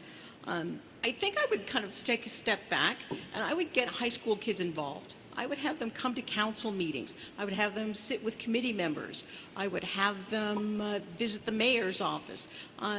When you want to get somebody to start voting at age 18 or 19, they have to be invested and they have to be interested. And the only way you're going to do that is start early and get them involved. Thank you. And Carol? It's exactly my vision, my goal to run for the campaign. It's a kind of cooperation. If you want more votes, it's a public civic education. First of all, it's an education from school. When I was a trustee, I have been in the school for promoting what's a government job, what's a responsibility. Let them build up a trust and relationship. But now when I go to canvassing, I have been 13,000, and nobody, it's very nasty to get our vote. They don't want to vote for us. It's terrible. Thank you.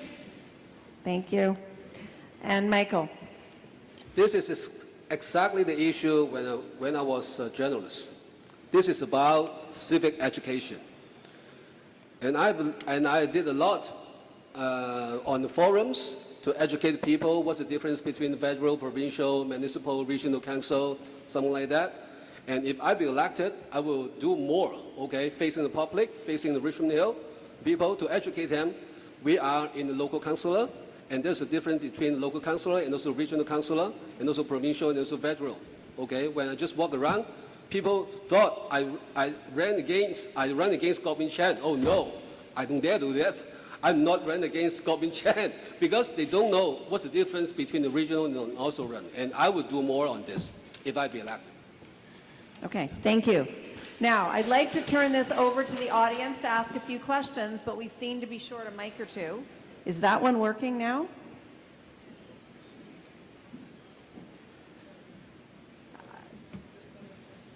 Well, I guess Julie and I can share.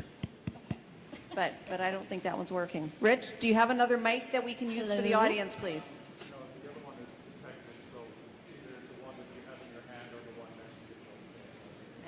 But this is... Hello, can you hear me on this one? Put your hand up if you have a question. Okay, we have a few, David.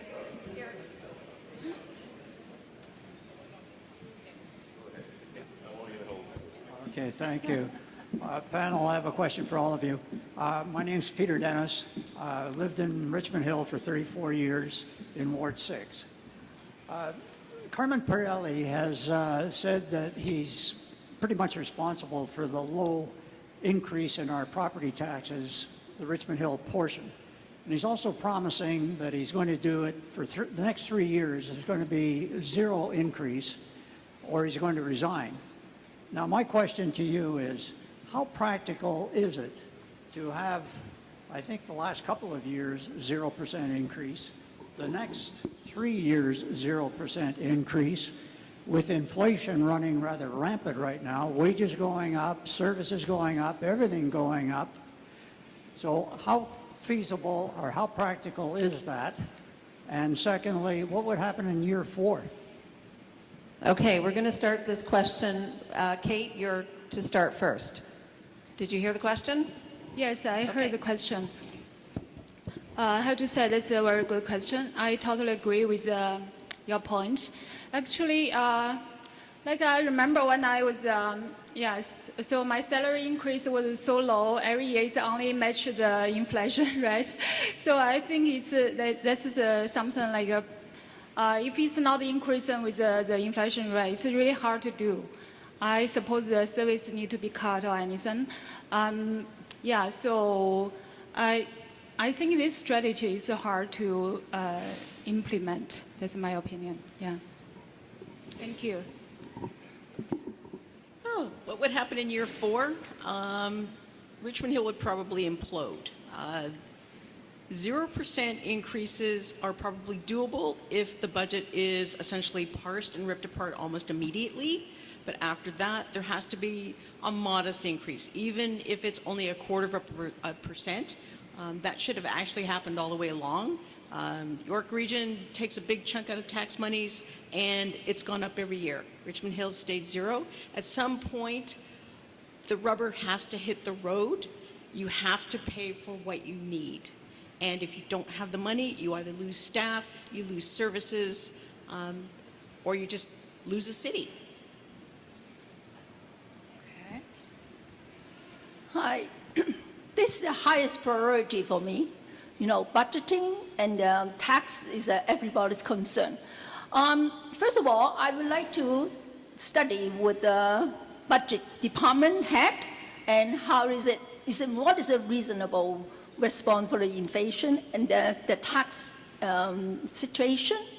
And then, of course, if you have a balance, the service and the budget for the public.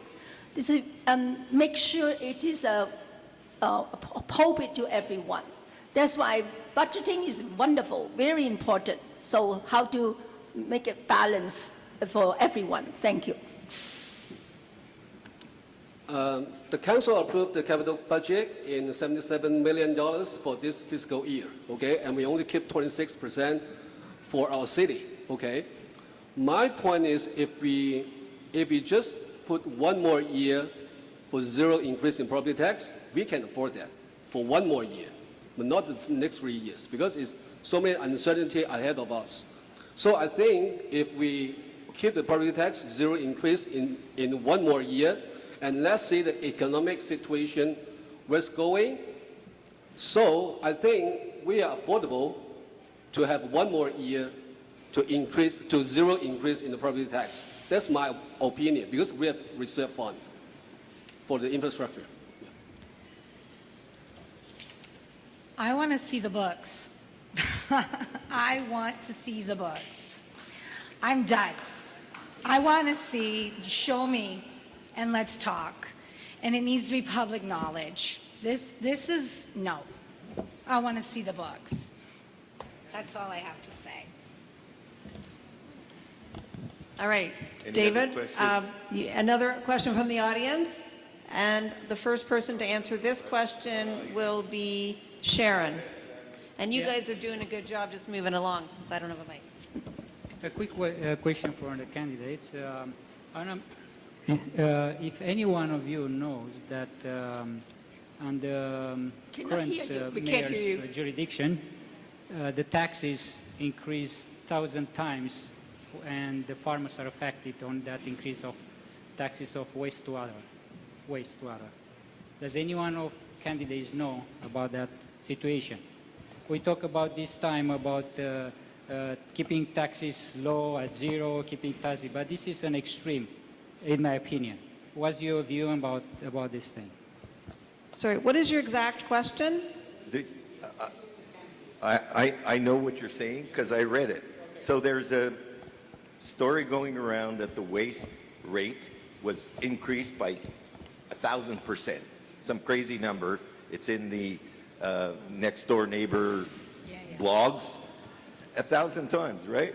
And I got my water bill. It isn't true. So somebody has to clarify the waste charge that, you know, David West is being told you raise taxes 1,000% or 10,000%.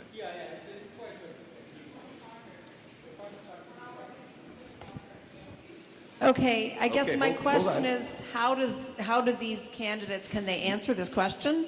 Yes, I don't understand.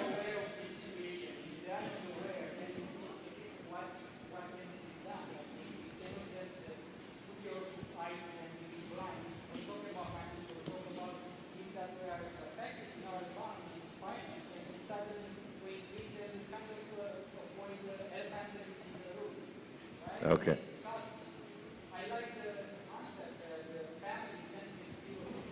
Okay, we can't. Okay. You're holding the mic, so it's really awkward. I'm just not sure how they're going to answer the question. I will turn it over. Who was going first? I think I indicated. I can give it a try. You're talking about wastewater, the new wastewater charges. Sure. In the last meeting, and I actually sat through it, the entire issue got punted back to committee or to staff for a re-exam, simply because in getting 100% approval the first time around, the powers that be forgot that farms don't have sprinkler systems and they don't have sewers. And when they went to this kind of all-for-one system that was based on size of property, the farms and farmers got rolled into it, and I would say by accident. And it now all has to be reviewed. Everybody's wastewater charges are just ridiculous.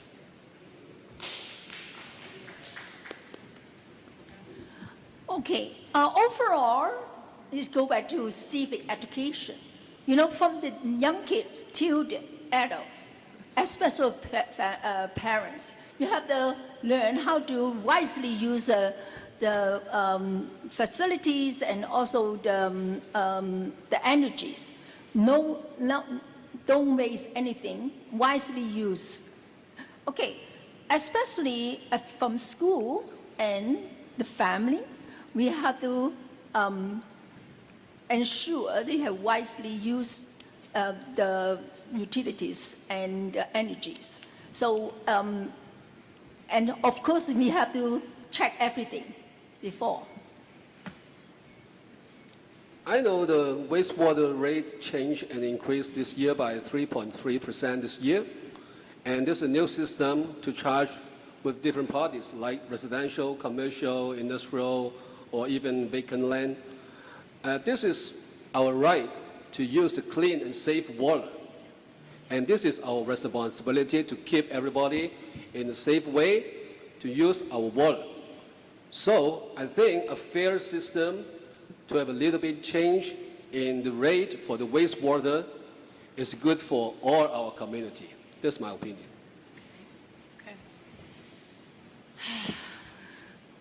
I want to see the books, and in case people haven't noticed over the period of time since I, lived here 47 years, a lot of our beautiful farms are gone.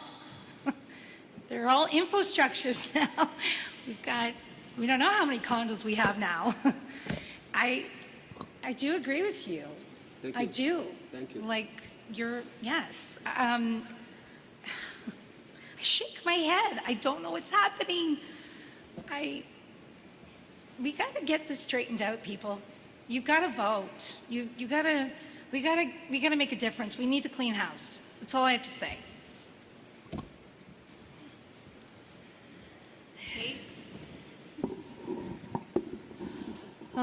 About wastewater bills, I did hear quite a few complaints about their significant change of their bills.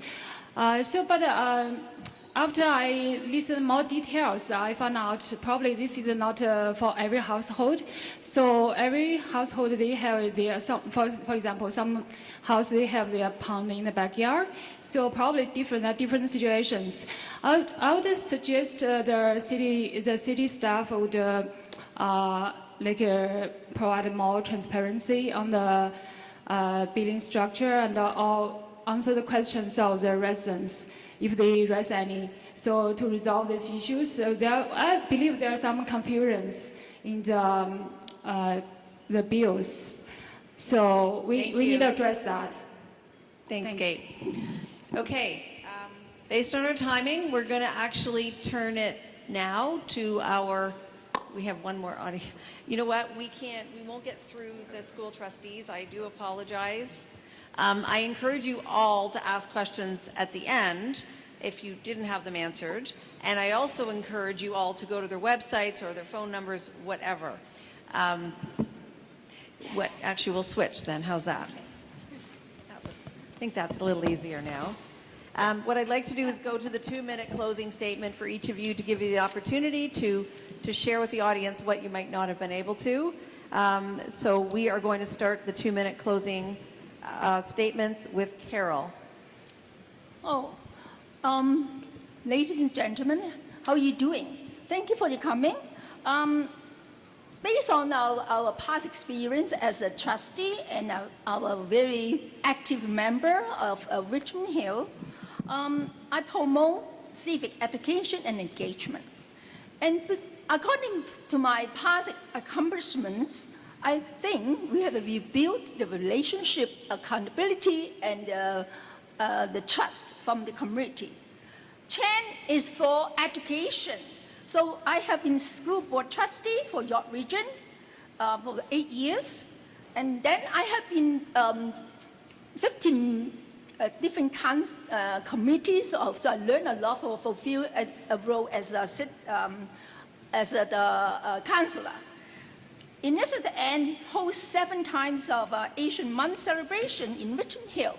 Then we have promote multiculturalism. Expand the IB&N arts and program to high school throughout York Region. This is for education. Now, Chen is also for communities. Because I created Parents Walk and Talk, a volunteer group during the pandemic. And then I also advisor of our 3 organizations, like the special need, seniors, and then educational institutes. And also I have a coordinator and donor for a picture of Richmond Hill. And then there's a kind of a celebrate our Canada 150 years anniversary. There's a kind of commitment and contribution for the cities. That's why you vote for Carol Chen. My priority is to move the city more better. And let's cooperate together. One voice, one vision, and one vibrant city. Thank you very much. Thank you, Carol. Michael. What quality a counselor needs? Ask yourself. A friend of yours? A fellow in the same party? Same interest group? No, absolutely not. A counselor is a public servant supported by taxpayers' money. When we are asking for accountable government and counselor, we have to cast our vote in an accountable way as well. For me, a great counselor is also a good communicator as well. Listening, working together with residents, a good relationship with colleagues and city staff in the council. A municipal government is not working alone, and a local councillor is not an ordinary messenger between the council and also the residents. We need a leader with vision in Ward 6 and have a bigger picture and have a macro view to make the city better. With my background and experience working as a journalist and in a non-profit organization, I know how important of communication skill is.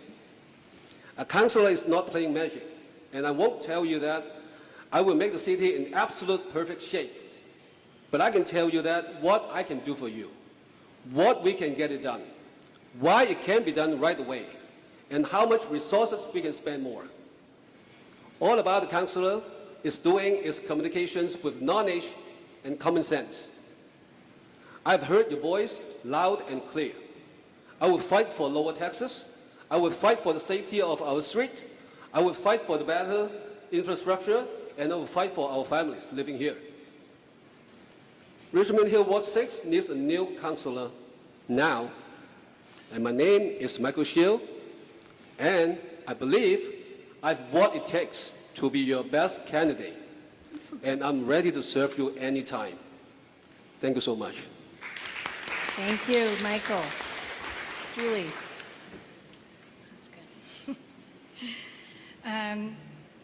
My vision for Richmond Hill, yes, it has grown. It is a city. It's hard to say that word because growing up was like the town of Mayberry. I'd like a united city for everyone where all families matter. I want people to come. I want them to stay. I want them to work here, play here, live here. I really want to invest in our youth. I want a city for the youth. I want a city for our seniors. I'm looking to build a stronger community. Embracing our diversity is key to becoming a stronger community. Everyone can contribute. Everybody matters here. No matter what your status is or your exceptionality, you all matter. You can all contribute to this beautiful city, no matter what. I've also tackling homeless issues. This is a great concern now in Richmond Hill. It's not just men and women, it's children. That's not okay.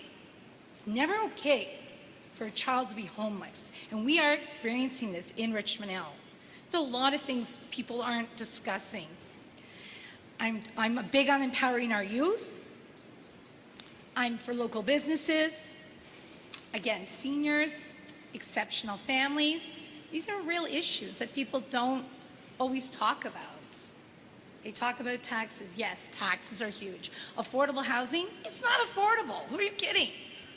It's not. They're, oh, we'll lower this, we'll lower. It's not affordable. We got to do better. We need people that are going to commit themselves. You are a community helper. That's what you need to do. You need to serve your community and be there for people. You need to just stop and listen to your residents. Thank you.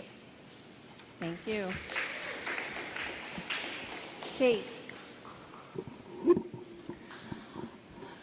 I would like to take the opportunity to thank the Board of Trade, Richmond Hill Board of Trade, to provide this great evening for the residents and the candidates. Thanks very much, and thanks for the residents. Really appreciate everything, and my wonderful volunteers and my friends for supporting me. This year I'm running. Actually, the reason was my friend from Ward 6. They encouraged me to run. I'm a brave and a strong voice for the community. I'm never shy away from doing the right thing.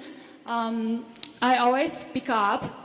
So I'm running to try to bring the residents' concerns and your voice to the City Council.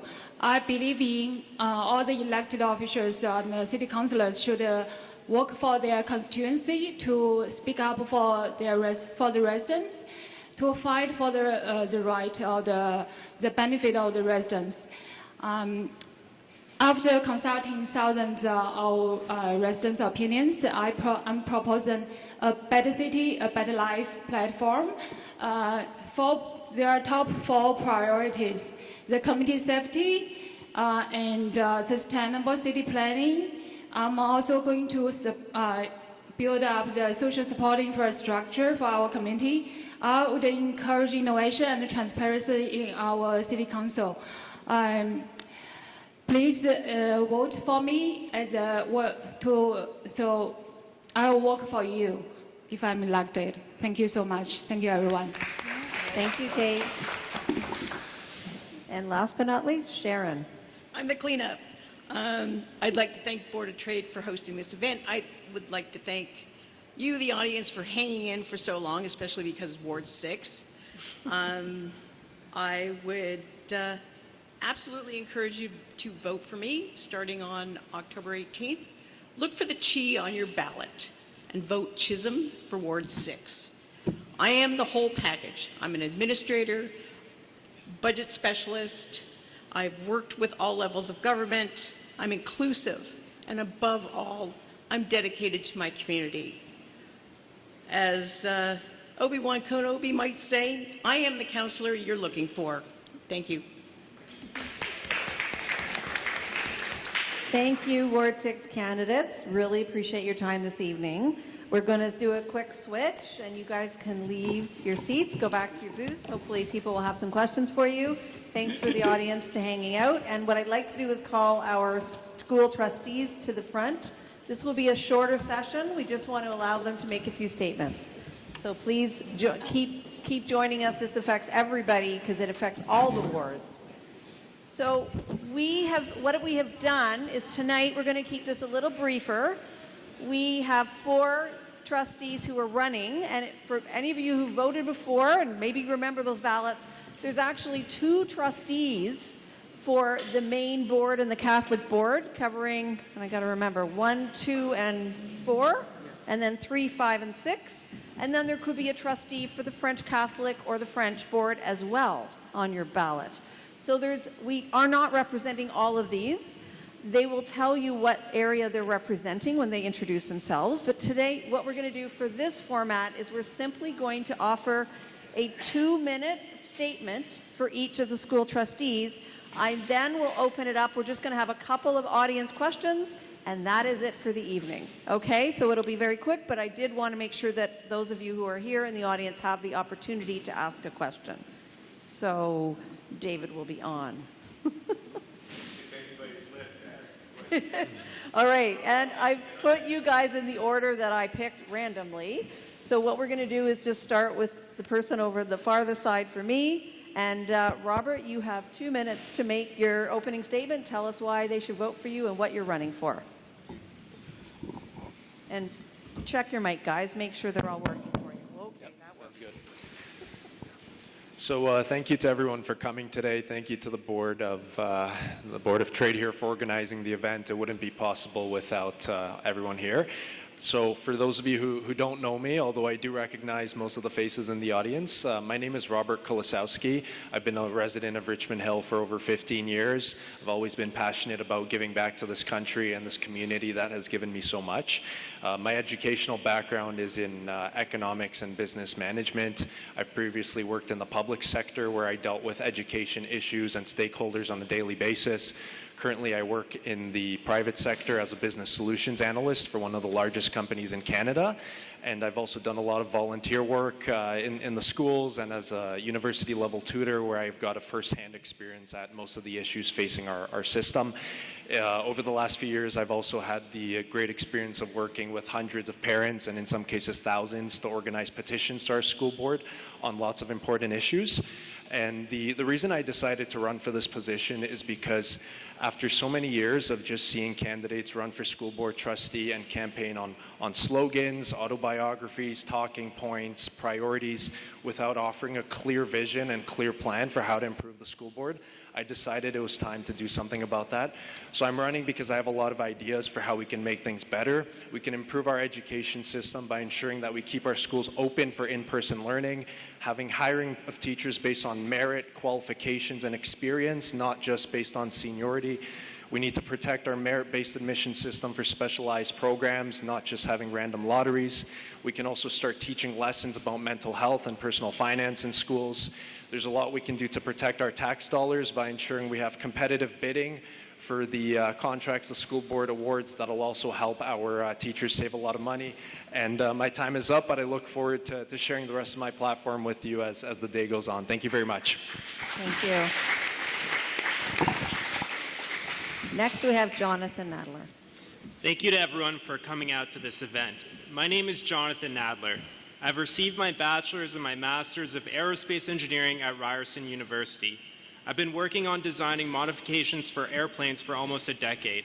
I work for one of the largest military defense contractors in the world called L3Harris.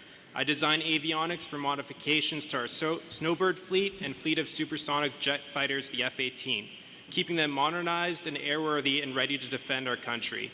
In my spare time, I'm a professor of avionics and electric circuits at Centennial College. If I can fix F-18s, then I can fix the wire DSB. If I can teach youth avionics engineering, I can ensure that students at YRDSB are being taught what they need to know in order to thrive once they graduate.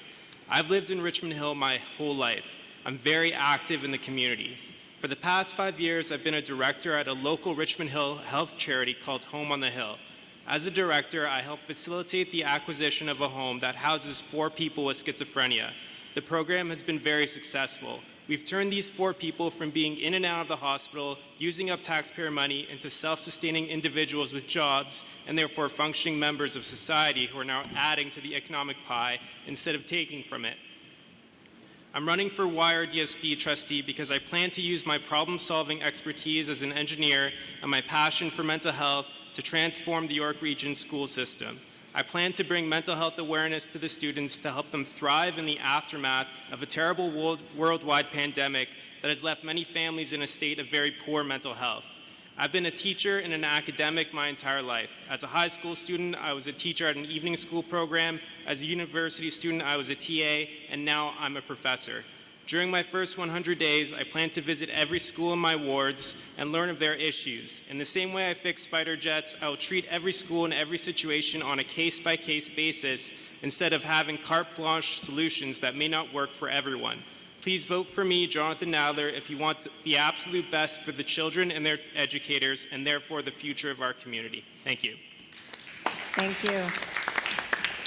Next is Jyoti Oberoi. Hi, I'm Jyoti Oberoi, and I'm pleased to be here. I'm running from YRDSP as a candidate and from wards 1, 2, and 4. And as a retired teacher, I believe our children deserve a strong and inclusive public education system. And if elected, I will advocate for that. Quality education is the prerequisite to our children's self-esteem, their happy social life, and their successful adult life. I have the background to help deliver an education system that will ensure our students achieve their potential and become productive members of our society. My experience, as well as my character, serve to qualify me for this role. I hold a master's degree in education and in science, and have been an educator for over 25 years, working in Richmond Hill for YRDSB in elementary and secondary schools. I'm also a proud resident of Richmond Hill for over 28 years. I've also worked for Ministry of Education to develop the Ontario Science and Health curriculum, and then conducted board workshops to implement the curriculum. As your trustee, I will be focused on bringing sound academic programs in our schools and ensuring our teachers are properly trained to deliver those programs. As a mother of 2 successful children, I know extensive parent involvement leads to higher student achievement. As your trustee, I'll actively identify the needs and priorities of my community and ensure these are considered in the decisions that result in practical educational opportunities for students. Together, we can create a next generation of clear thinkers, sound academic achievers, and successful adults. Thank you very much. Thank you. I just wanted to confirm that each of the first 3 candidates to speak are running for the York Region District School Board in wards 1, 2, and 4. Okay, so they're all in the same, they're going to be on the same ballot. And our last candidate tonight is Sadra Nasiri, and he is running for the York Region District School Board in wards 3, 5, and 6. Good evening, ladies and gentlemen. My name is Sadra Nasiri, and I'm one of the 2 candidates running to be your public school trustee for wards 3, 5, and 6. I'm a consultant, community volunteer, and have been a resident of Ward 5 since 2016. I was also a student at YRDSP schools for 7 years, finishing elementary school at Roselawn Public School and high school at Alexander Mackenzie. I previously volunteered with the Richmond Hill Group of Artists as an exhibition volunteer and currently am with the Richmond Hill Soccer Club as a house league coach. I put my name forward for this election cycle because I saw that over the last 4 years, the parents and students of wards 3, 5, and 6 have not been getting the representation that they deserve on the Board of Trustees. I also saw that most of the sitting trustees do not fully understand what students go through on a daily basis. As somebody who was a student for many years, I know what those problems are as I experienced them firsthand.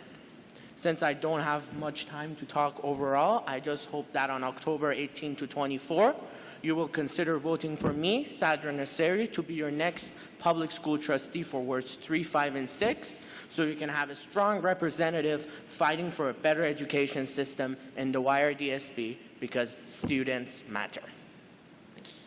Thank you, Sabra. What I'd like to do now is I was told there's some audience questions, so I'm going to open it up to 2 questions at this point.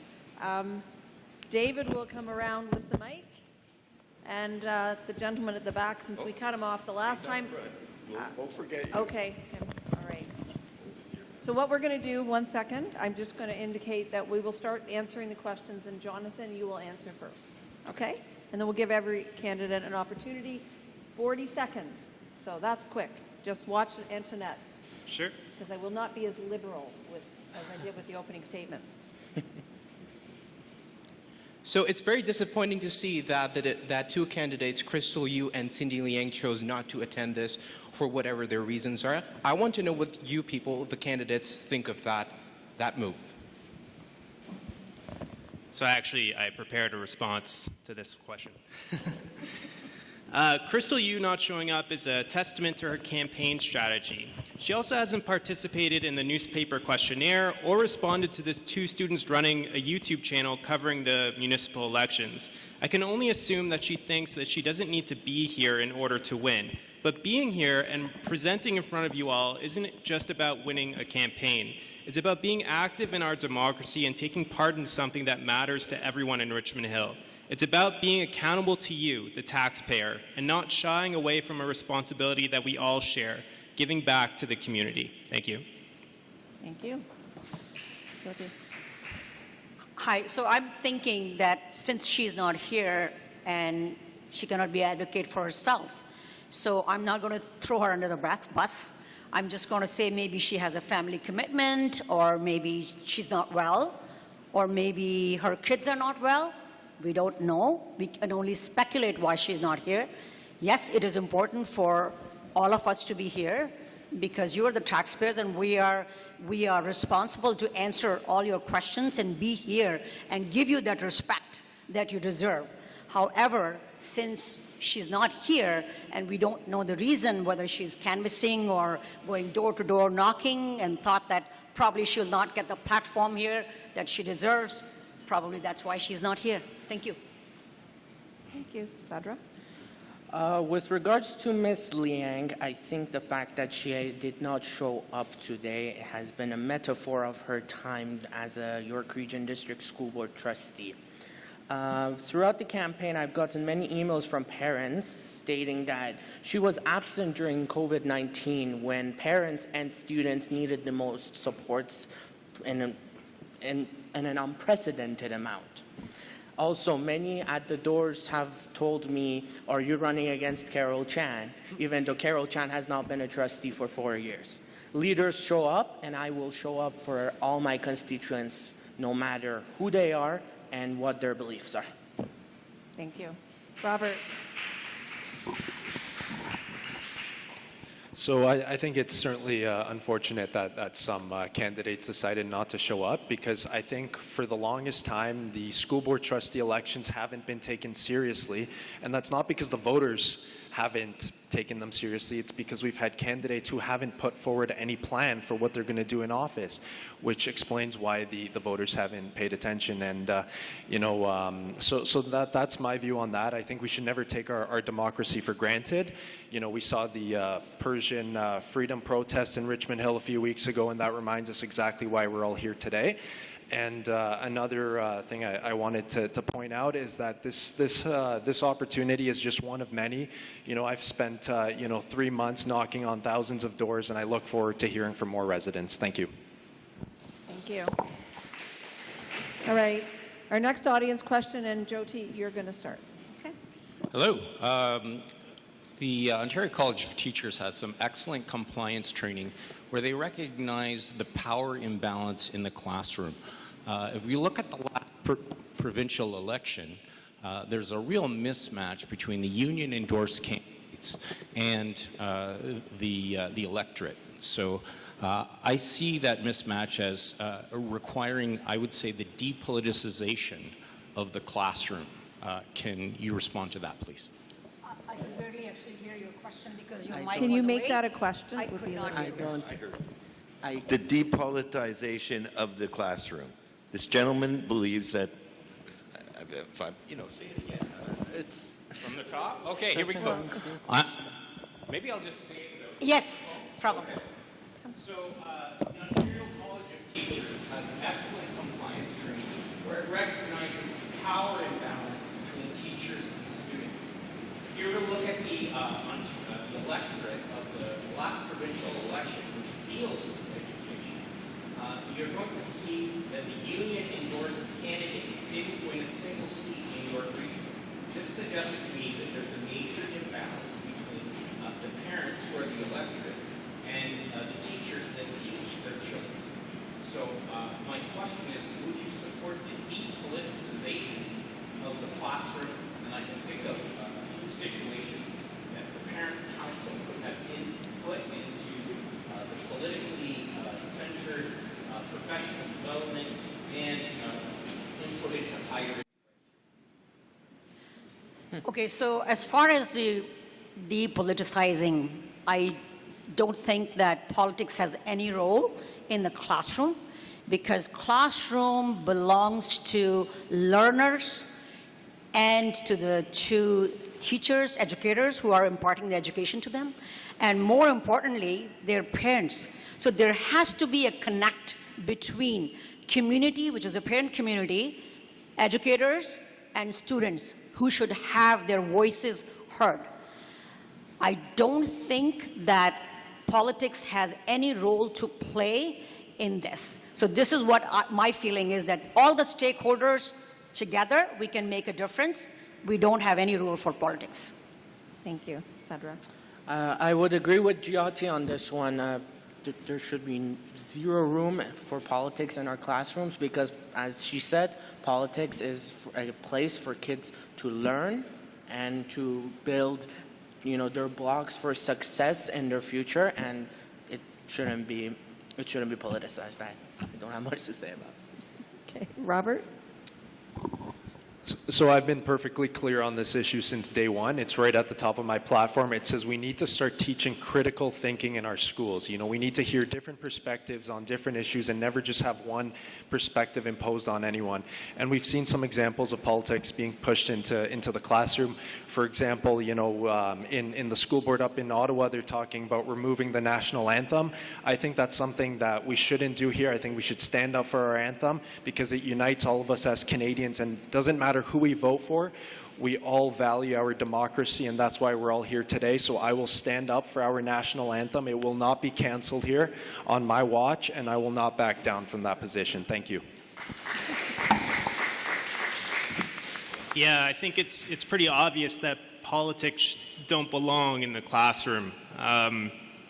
It's kind of a shame that we have sort of a divide in our society right now where you're either on the left or the right, and having opposing views and arguments at dinner tables and in our homes. And we don't want to perpetuate that in the classroom. So having the teachers not expressing their political views to the students, I think, is a no-brainer And yeah, that's it. Thank you. We are very close to 9 o'clock, and we had said we would end before 9 o'clock. So I am going to stop the questioning here. I am sorry that we didn't get to a few more. Please, I encourage you to ask them, come up and ask the questions directly of the candidates. I want to thank all the candidates for coming out tonight. I want to thank the audience. I know there's not as many left of us, but it's really, really important that you guys stay engaged, that you please get out and vote between the 18th and the final vote is on the 24th. And also make sure that your neighbors get out to vote. If you didn't get the questions answered, go online. I know on Richmond Hill has some information. The Council Accountability Group has some information. I'm assuming our rhbot.ca has some information about all the candidates as well. If we've received it, we'll share it. So please, thank you. Please vote. And thanks for taking the time to care. Appreciate all the council. Thank you. Thank you so much.